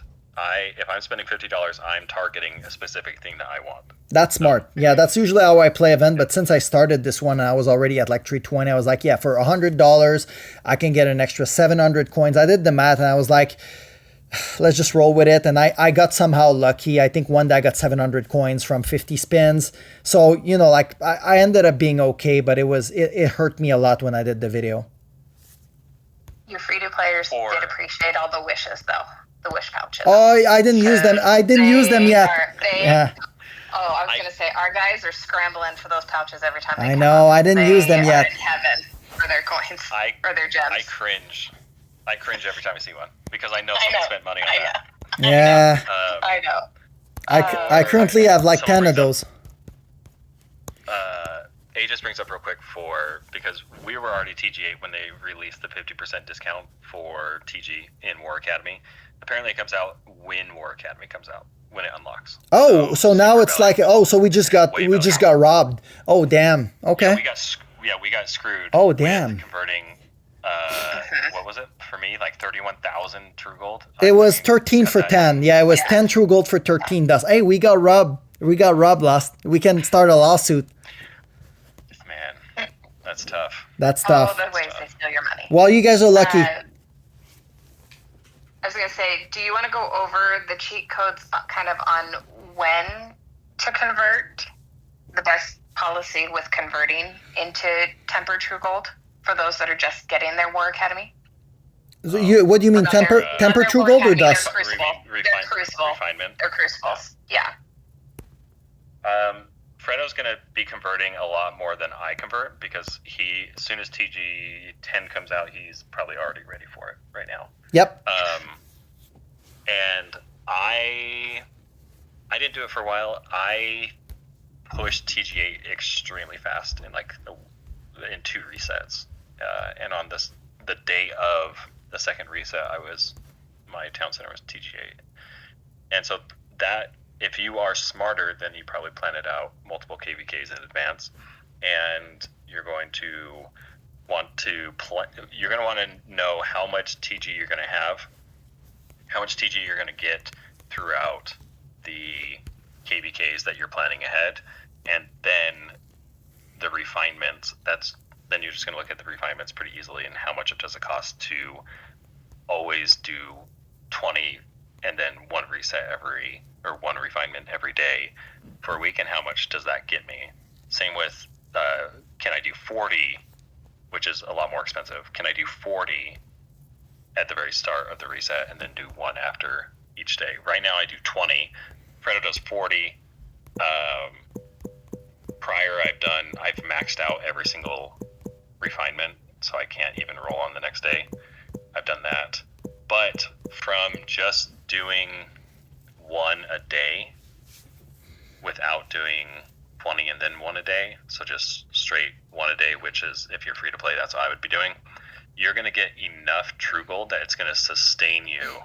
As long as you're doing your daily activities, it's going to sustain you. So if I was sitting at 1,000 true gold and I was refining every day, you're going to probably gain a few true gold a week, but you're going to sustain at that 1,000. And I didn't see anything more that stood out. A lot of people are going over just ratios. Yeah, ratios is complicated. When we don't have exact scenarios. Yeah, a lot of people have. What the best formation for defense in Gen 7? I don't have Gen 7, but I don't either. I didn't even read those heroes. I hate when people do the video without getting them, because it's just like so hard to get the skills and everything, right? Yeah, I'd be very surprised if we somehow broke out of the 60-40 and 70-30. Well, that's the thing. The meta works because we don't have an offensive widget on any infantry hero. Because the day that they get an offensive widget on an infantry hero, this is over for 60-40. Yeah, but if we look at Whiteout Survival, that's never going to happen. No, that's like Gen 11 or Gen 12, I think, the next one. Yeah, I think they're Gen 12 or something. And they're still doing 60-40. 60-40 over there is king. You'll never get out of it over there unless they change things. Now, they have changed things from Whiteout Survival to us, like little skills and stuff on heroes, but not enough to... I hate 60-40. I hate it so bad. I mean, let's face it. For them, they're takes no skill. Yeah. Just dump infantry in, and you're okay. Like, it's so bad. Yep. But it works, and it's why Gen 4 was so dramatic, because the combo was so good, and there was nothing to counter it, and the Mattias was starting to lose a little bit on traction. I remember, as soon as you face someone that was stronger than you, you could just not remove them from castle, even with 17 rally. Yeah, so there's an interest. I love this question because it does matter so much. So a little bit ago, YT Xfiler asked, does slot placement matter on garrisons? And garrison lead, how does reinforcement work? And slot placement matters tremendously on garrisons. There's certain things you can do to manipulate the slot placement to what buffs you want when you're a garrison lead. I don't think it does. I think only the person to the most left is going to give the skill, but I think that's about it, right? I call it garrison shuffling. I guess if you watch a KVK or someone watches a KVK video or something like that, you can see me garrison shuffle sometimes. Or you can see me, I will specifically when I have pets on, I will specifically be in a garrison lead of whatever I am. Let's say it's a turret or swordland or castle, and I will specifically put on a hero, someone like, I don't know, you could do Gordon for lower, or Saul, I guess, if you wanted, or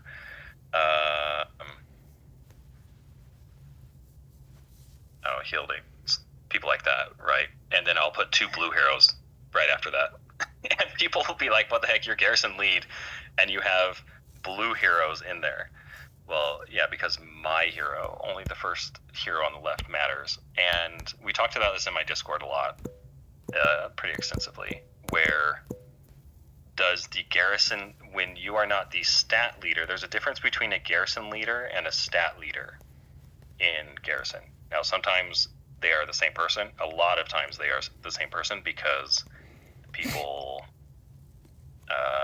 maybe don't think outside the box when they're garrisoning, but there are ways to be better with pets, and you can have a different garrison lead, and you can have your stat leader just further down the list. So when that happens, you can shuffle the buffs around. Let's say you have people in there that have Chenkos in there, and because an attack rally, you just did an attack rally, but let's say you had 4 Chenkos in the attack rally, the top 4 slots were Chenkos. Now that's not perfect, but it's just an example. Now, so you have 4 Chenkos, and then let's say you have 4 Tritons after the Chenkos in an attack rally. Well, instead of having those Chenkos needing to go out, you can just shuffle the garrison so those Tritons are... That's smart. I didn't know you could shuffle garrison. How do you actually do it? Because when you just put someone as a leader, the other one goes to the bottom. Yeah. There you go. So you do that infinitely. So leader, bottom, leader, bottom, leader, bottom, until you get the good ones. Yeah, you shuffle out the ones you don't want. That's So smart. Hey, I learned leader. something. That's actually really smart. Yeah. It's called... I call it the garrison. That's smart. I'm going to use that next time. I don't think it's useful a lot of time, but it can make a difference at a specific point in the KVK. Yeah. And to answer the question in chat, as a joiner, whether first position heroes gear matters, no. Hero gear does not matter. You could have no hero gear on the hero. I have to make a confession. That matters. I have to make a confession. As a joiner, I always go naked. True. That's why when I'm garrison lead and I'm not the stat leader, I throw in blue heroes to throw people off, being like, what the heck is going on? But yeah.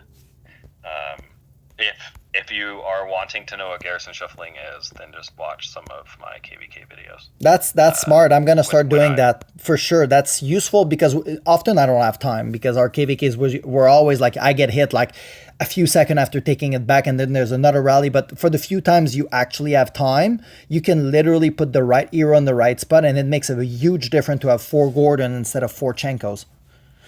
I also have a trick for KVK, by the way. I don't know if you do it, but I usually run Suicide Squad, and then I will run myself on defensive heroes 5-2-3 in order to have already a decent ratios when I land, and I'm already on defensive hero, so the counter rally will have to hit me with my buffs, with my widget and my buff. Yeah, that's a good idea. We started doing where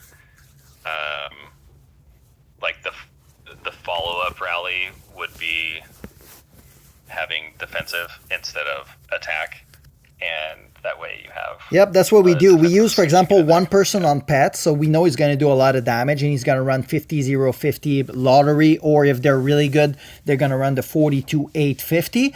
And then I land second without pets, because I usually keep my pets for later when the other guys pop their pets. And I'm going to be already on defensive hero, so the counter rally will hit me, but it needs to be doubled, because if it's not doubled, they're not going to win against my defensive stats. Yep. Puts more pressure, basically. Is this a good one? Yeah.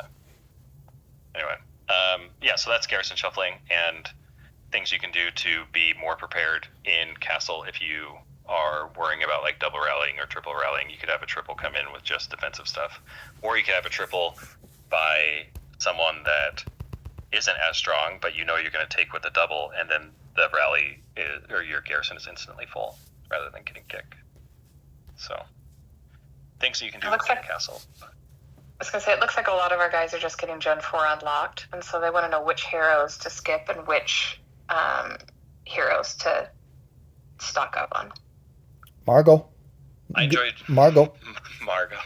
Just get Margot, guys. No matter if you're free to play or it's your cavalry hero for the rest of the game, like just Margot is so good.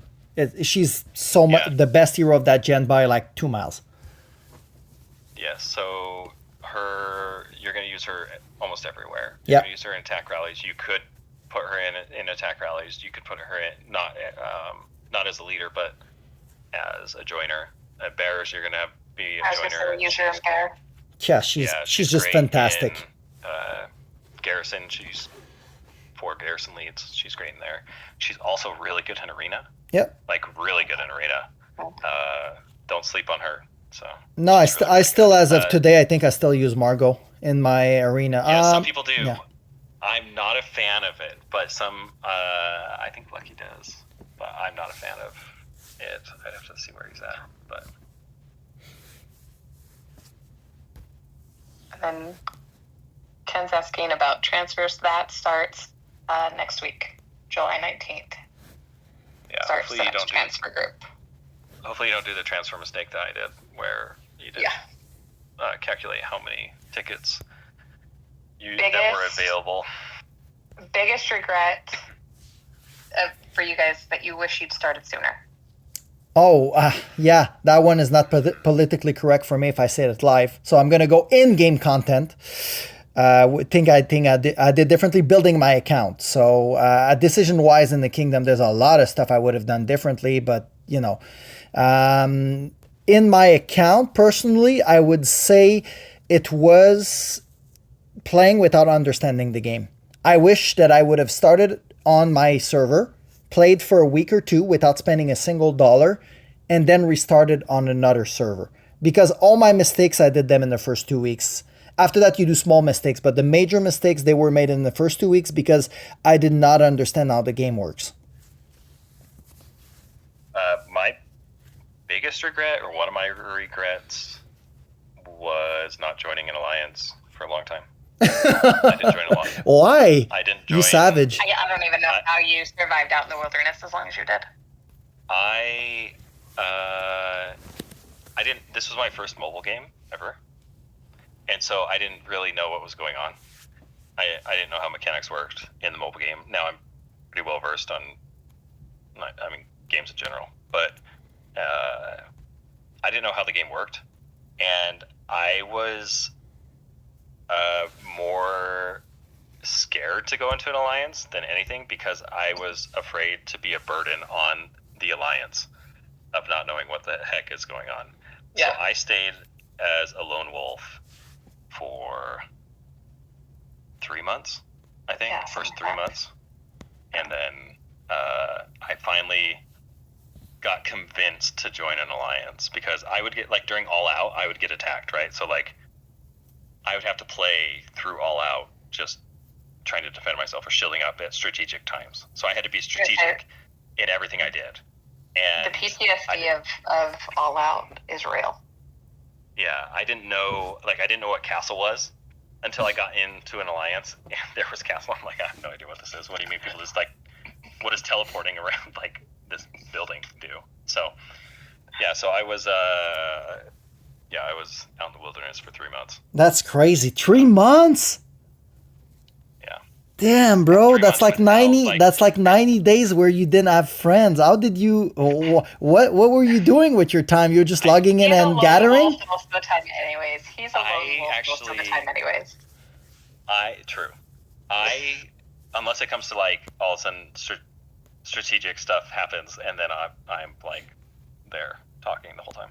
Yeah. But I figured out that you get buffs from being in an alliance, and so instead of joining an alliance, I made a second account or second farm account and created my own alliance. But then on the tech tree, you had to have certain things. You had to like have a certain amount of something. So I could only get like one thing unlocked on each tech tree, and I didn't realize also that when you're in an alliance, you get free speed ups.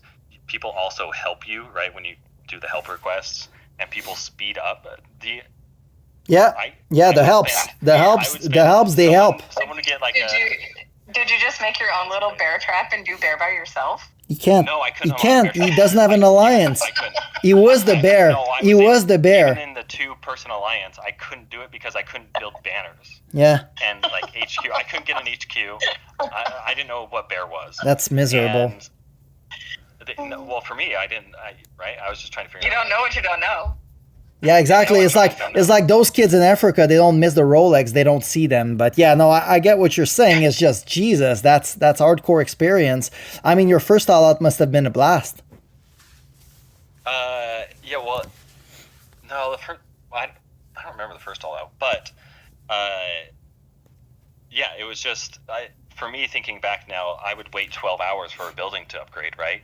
But people in an alliance, that probably was 3 hours. Yep. Oh yeah, the Alps were really big. Yeah. Yeah. So I was, it was.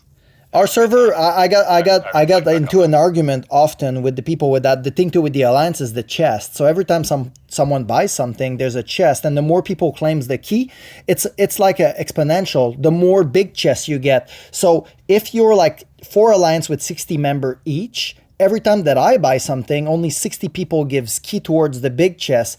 As of if we're 100 in an alliance, they all get the 300 keys. We get more big chests, and they also buy stuff. So it's just like exponentially so much more stuff that everybody gets. And for the free to play, it's really important to have like a decent count of people in your alliance. And maxing out those terrors every day. Yeah, exactly. That's huge. Free stuff for everyone. I didn't know anything about that.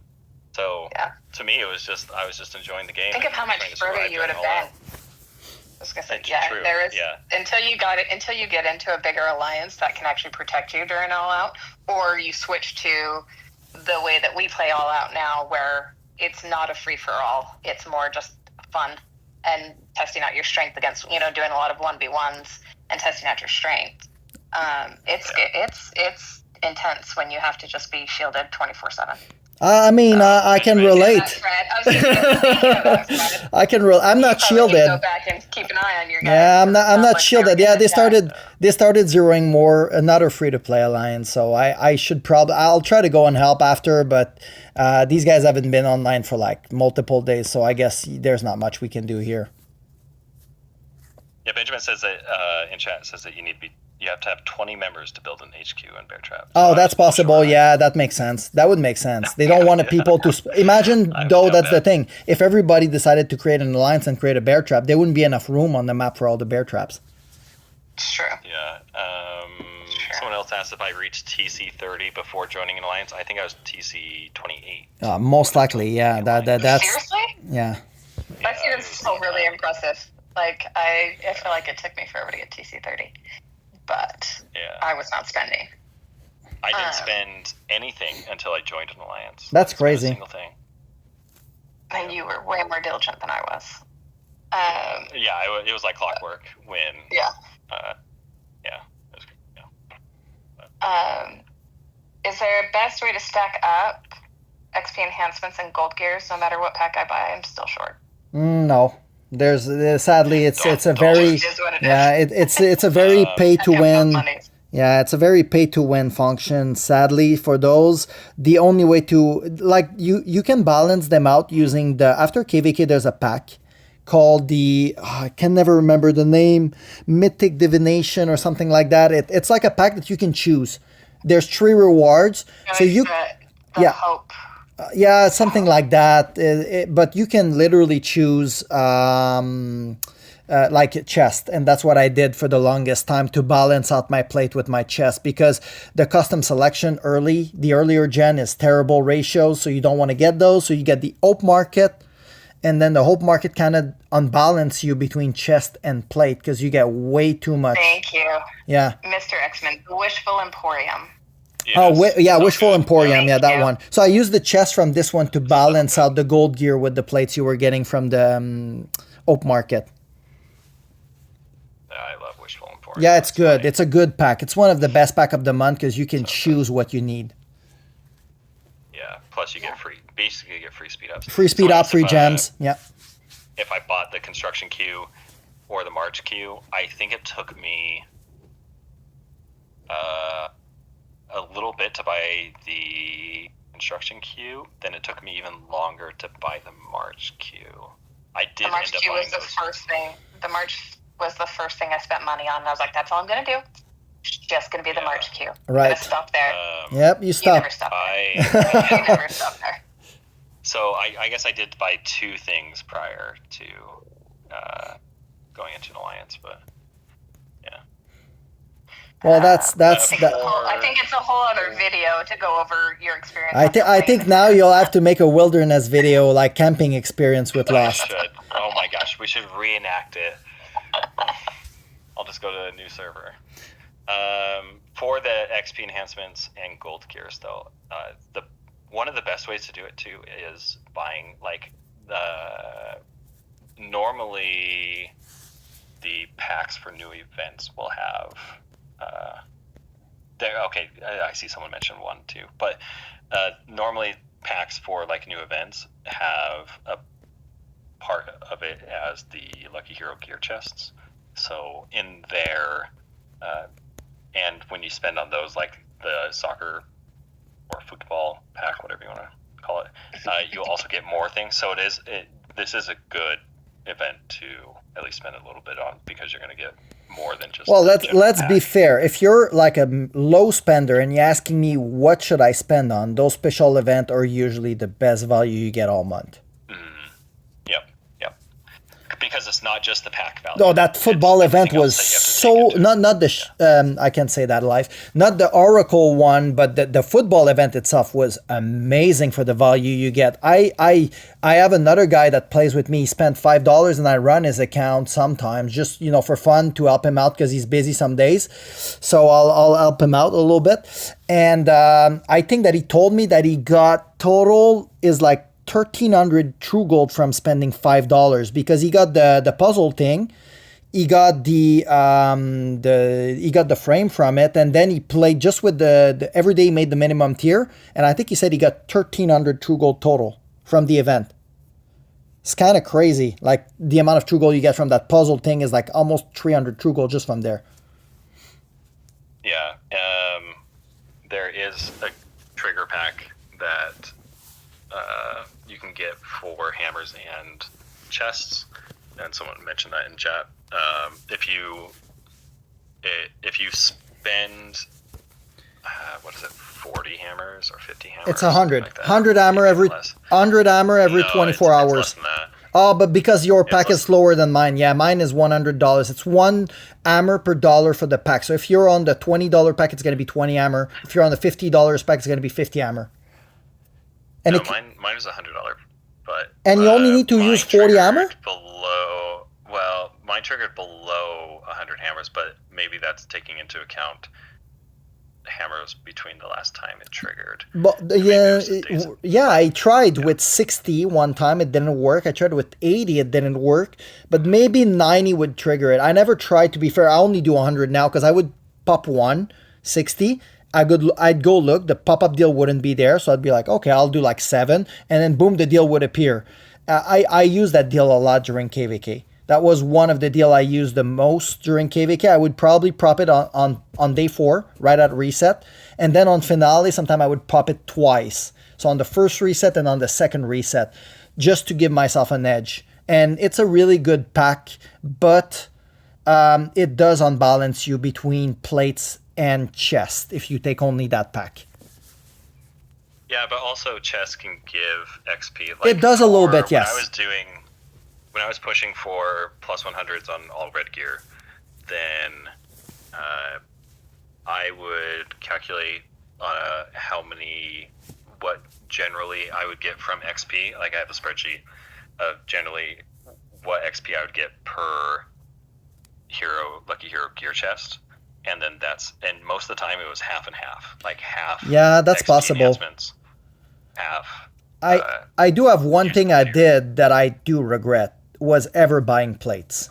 Because honestly, my bottleneck was always chest. And if I just bought chest, it would have taken me probably a little bit longer to get to all 100, but I would have spent less money because I remember taking a lot of those Hope Market into plates and chest when I could have just gotten the custom selection and take only chest, and it would have costed me less money. And my bottleneck, I had I still, as of today, I still have so many plates. I could probably push a second set to 100 right now.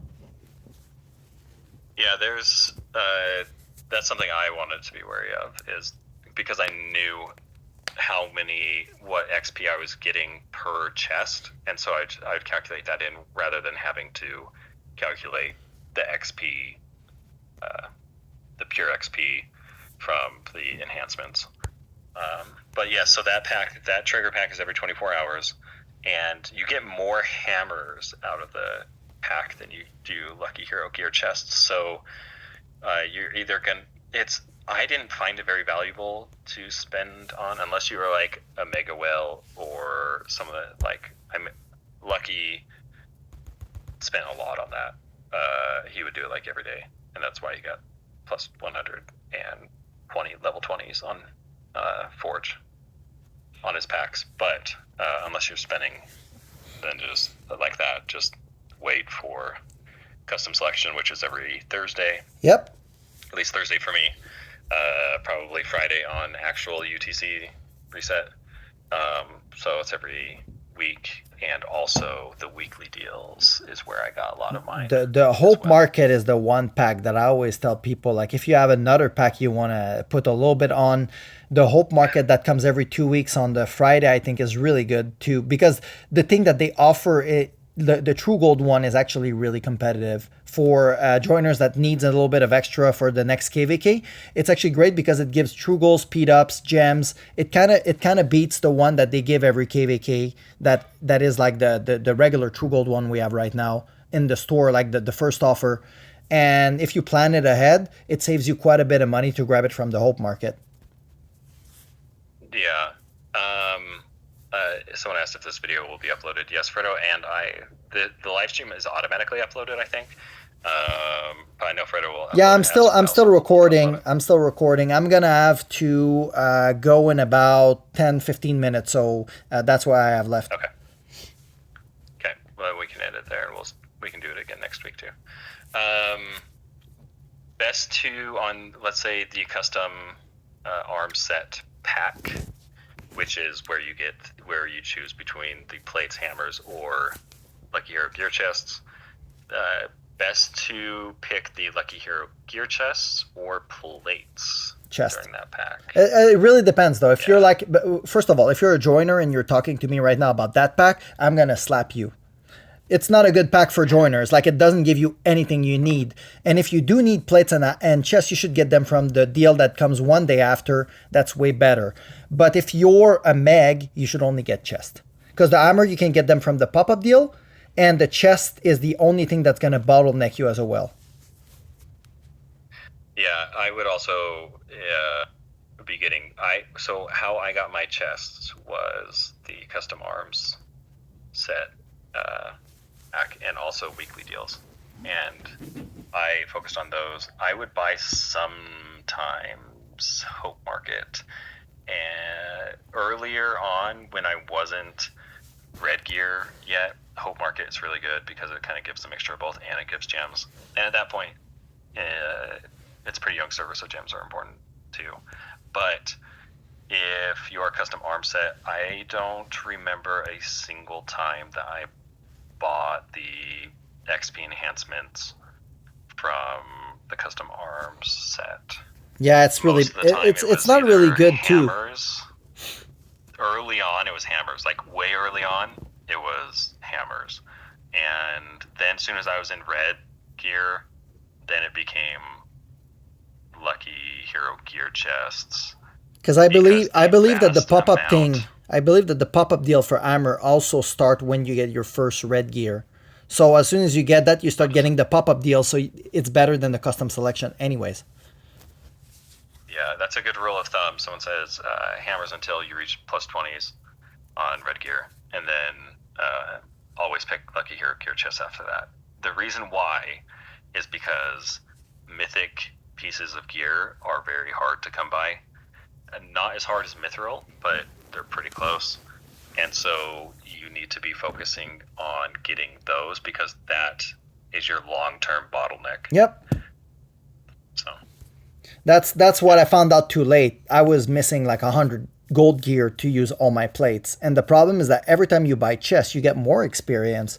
So I never got through those plates. They're still, as of today, on purple heroes, useless. I have like all those purple heroes. I have purple gear maxed up to plus 80, and I will most likely never use those plates. So that was wasted money on my part. So if I can help you guys to save some money, do not get EXP plate from the custom selection, por favor. yeah.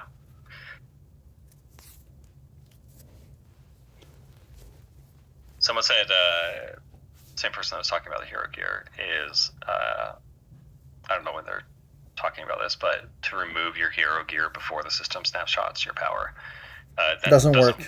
No. You know why? Because they factor your power inside your bag. So your pieces of gear, when you put them, you see that your power instantly go up. So it's easy for them to know how much power the piece of gear has. If you literally go on your heroes and click on the piece of gear, it literally tells you how much power the piece provides. So even if it's in your bag, the only thing that might work, and that was my theory, was earlier in the server, you could reforge anything that was not red. And it's very hard for the game to factor the actual plates in your bag because there's a diminishing return on every level. It takes more plates. So I had a theory that you could reforge those plus 100 down to 0, and it would help lowering your total hero power because they would see the gear in your bag and the value of the gear would be less high. But once they're red, it doesn't matter. Don't lose arena, just roll with it. Yeah. Openings 5k gear chests and getting 105 pieces is actually really good. That's well above average. That's ridiculous. I don't believe it. No, I don't believe it. Yeah. Whoever like said that, I need a 2.6%. screenshot. I need a screenshot. It's not true. I'm getting the best I ever got opening 100 per 100 was 1.7 per 100. And I did multiple openings. The worst one was 1.3, and they pretty much all average 1.5 per 100. Yeah. Yeah. It's just a huge investment once you're in reds and going for plus breakpoints or imbuement breakpoints. I know you have to go soon and we'll end it soon, but someone asked if we have any tricks to get a more favorable matchup for KVK.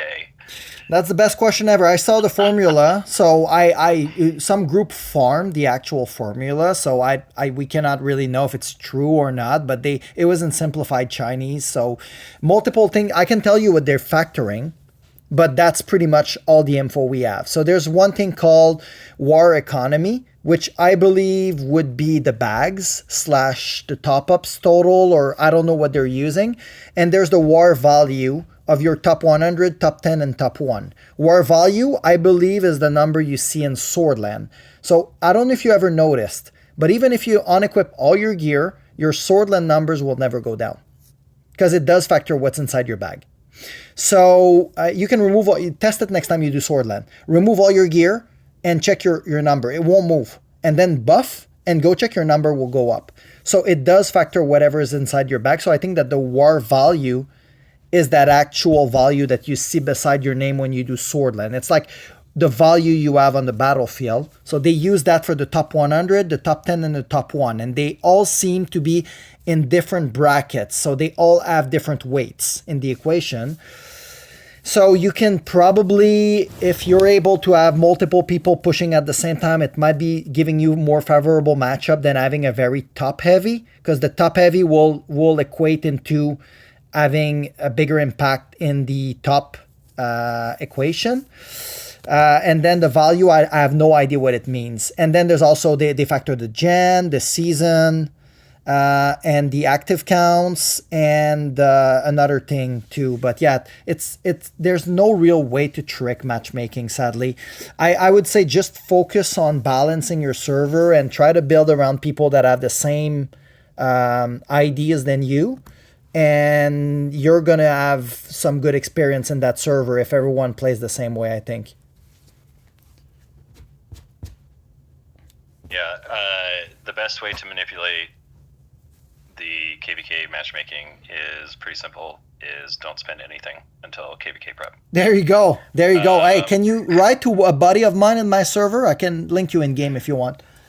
Yeah, I'll preach that until this game dies. Yeah. Someone asked about whatever is happening in 271. You can, I guess, look at Fredo's YouTube. Yeah, I can give a quick update. It's nothing crazy. Like I said, it's two clans that don't have the same ideology. Sadly, there's been a lot of people that are trying to make people look like villain. I put a video out of my version. They have theirs. Theirs is more like trying to put some dirt on us. I'm more like I showed what I had to show what I had. It's been a consistent issue that we have someone that we brought into the server. We knew that he wasn't going to save. The rest of the clan did amazing. We had good relationship. We asked multiple times to the said well to try to slow down a little bit so that our roster could catch. I ended up starting to lose some big spenders that weren't motivated to play anymore. They straight up quit. They didn't even transfer. And then at this point, I decided to try to tell him again, like, hey, bro, we're alone now. It's you and me. Can we work this out? I need time to catch you up because, like you're growing way too fast. Again, wasn't super interested. So then I talked to their leader. I said, look, bro, it's not working. He told me he would be quitting, but I don't think it's true. And then the leader told me, no, he's not going to be quitting. If anything, he's going to be pushing Void 3. So it's going to be even more disbalanced. So I said, okay, look, I'm going to stay in 271 and like it'd be better if you guys leave if you want to follow him because this is not working right now. So after that, we put one guy in jail, the guy that always push, because in our rules, if you push side events over a certain threshold, after multiple offenses, we will jail you. So after that, it became just a nego war. He was unhappy that he was jailed, started speaking in big sentence about the moon, the trees, and the sun, and how we would burn, and blah, blah, blah. So then two other guys decided to be solidary with him and push. So we also put them in jail. So it escalated even more, and then they said they would burn the server and everything, and there we are. Everyone is bubbled. It's fun, though. We're all fighting. We're all having fun. The free-to-play paid the price, sadly. It's always like that.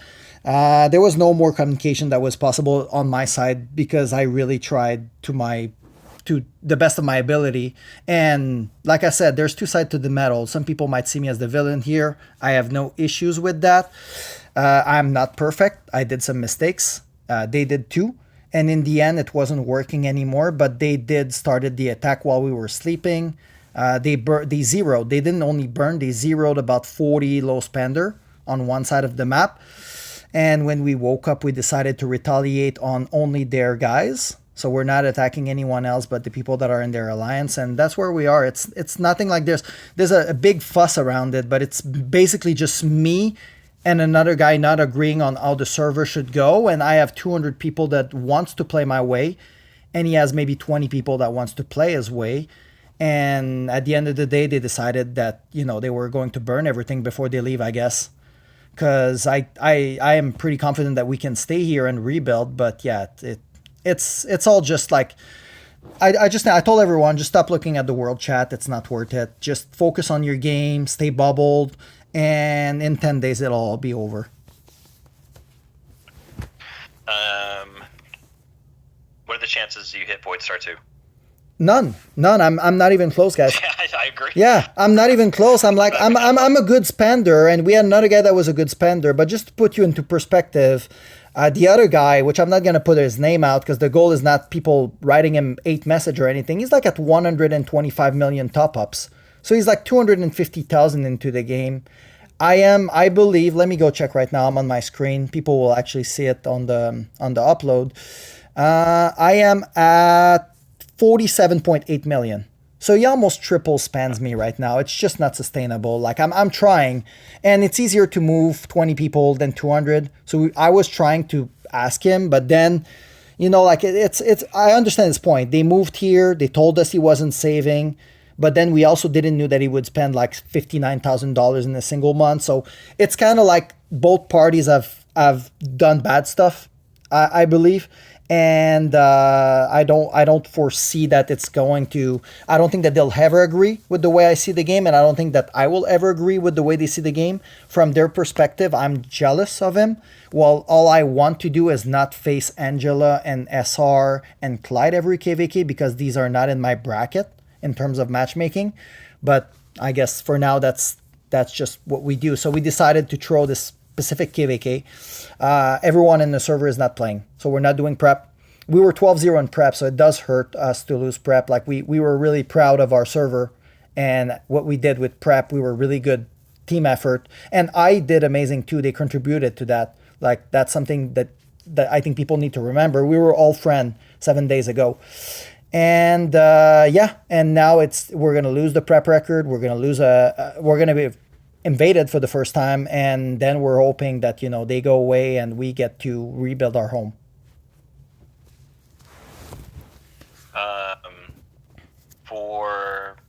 Let's do one last question because this. Someone asked when transfers events will be. It'll be next week. So yeah, it's starting Sunday, right after the castle. I think right at reset it starts. Yeah. So last question here: if you had to concentrate on a specific upgrade, for which what would be most important? Is it most important for hero gear, gov gear, or charms? And what order of importance? I'd say it's a balance, because at some point you will get so high on one that putting $5 on the other will give you more stats. Like Lost said earlier, I think you want to look at how much stats per dollar you're getting every time you spend money. Yeah, if all is equal, I would do hero gear, charms, and then gov gear. I would do pets. If I had to, yeah. If I had to upgrade in that order of those three things, it would be hero gear, and then I'd upgrade charms, and then I would upgrade gov gear, and then I'd go back to hero gear when it made sense, when the ROI is good or return on investment is good. I would go back to hero gear, charms, gov gear. That's what I would look at. And keep neglecting those poor pets. We did answer the arena question earlier, so make sure you go back and watch that. We talked pretty extensively of what we both do on that and how we do it. Anyways, I think that will be it. I know you got to go. Yep, I'm going to wrap up. I took an extra 5, so thank you again, Lost. If you guys want to do it again, just it'll be my pleasure. I think it was pretty fun and informative for everybody. Yeah, thanks for coming. Thanks, QD, for kind of moderating the chat and questions. So, like I said before, we didn't see any of the questions prior to coming on and hearing the question asked live. So you get our raw feedback on what we think rather than a structured answer that we could just like read off or something. So we'll be doing it again probably next week. So if you have more questions, even if they're similar questions, we can always answer. That's the beauty of it. We have some moderator that can actually cycle more questions, so we can actually put in the description of each talks what we covered, so people can go back and use them as resources. Yeah, you can upload screenshots if you want us to like look at your account specifically. I would love to get to a point where Fredo and I are not agreeing on how to do something. Everything. Or yeah. I mean, it's pretty obvious we play the game the same way, so it's cool, and I think a lot of players agree with us. But there's also players that play the game differently, and if you don't feel like this is the way you want to play the game, don't even feel bad, guys. This game is supposed to be fun. Play it the way you want. We're just giving you advice if you want to play into a specific way that is winning KVKs and having a good balanced kingdom. But after everything we say, if you don't agree with us and you want to play the game differently, don't feel bad. There's going to be a server for you, I'm sure. This game is amazing for that. Every server is different. Yeah, someone says that we need to explain to have people understand the rules in an alliance. I think I try to do that as much as possible, but yeah, I know Fredo does. I think it's to helping them understand what a joiner build actually looks like, because so much of the time we talk about. I could literally prepare this for next time. That's not hard, because I do have one of my buddy that plays that I have access to the account. I could show with his permission the account that is specifically, he was an old VIP 12. He stopped spending completely, so his true gold was at 0 when he stopped spending, and now we've been building him one troop type. He's TG, well, not because I need to dump the prep, but he would be TG8 now with one troop T11, and all he does is send infantry in everyone's rally, because his infantry is as good as mine.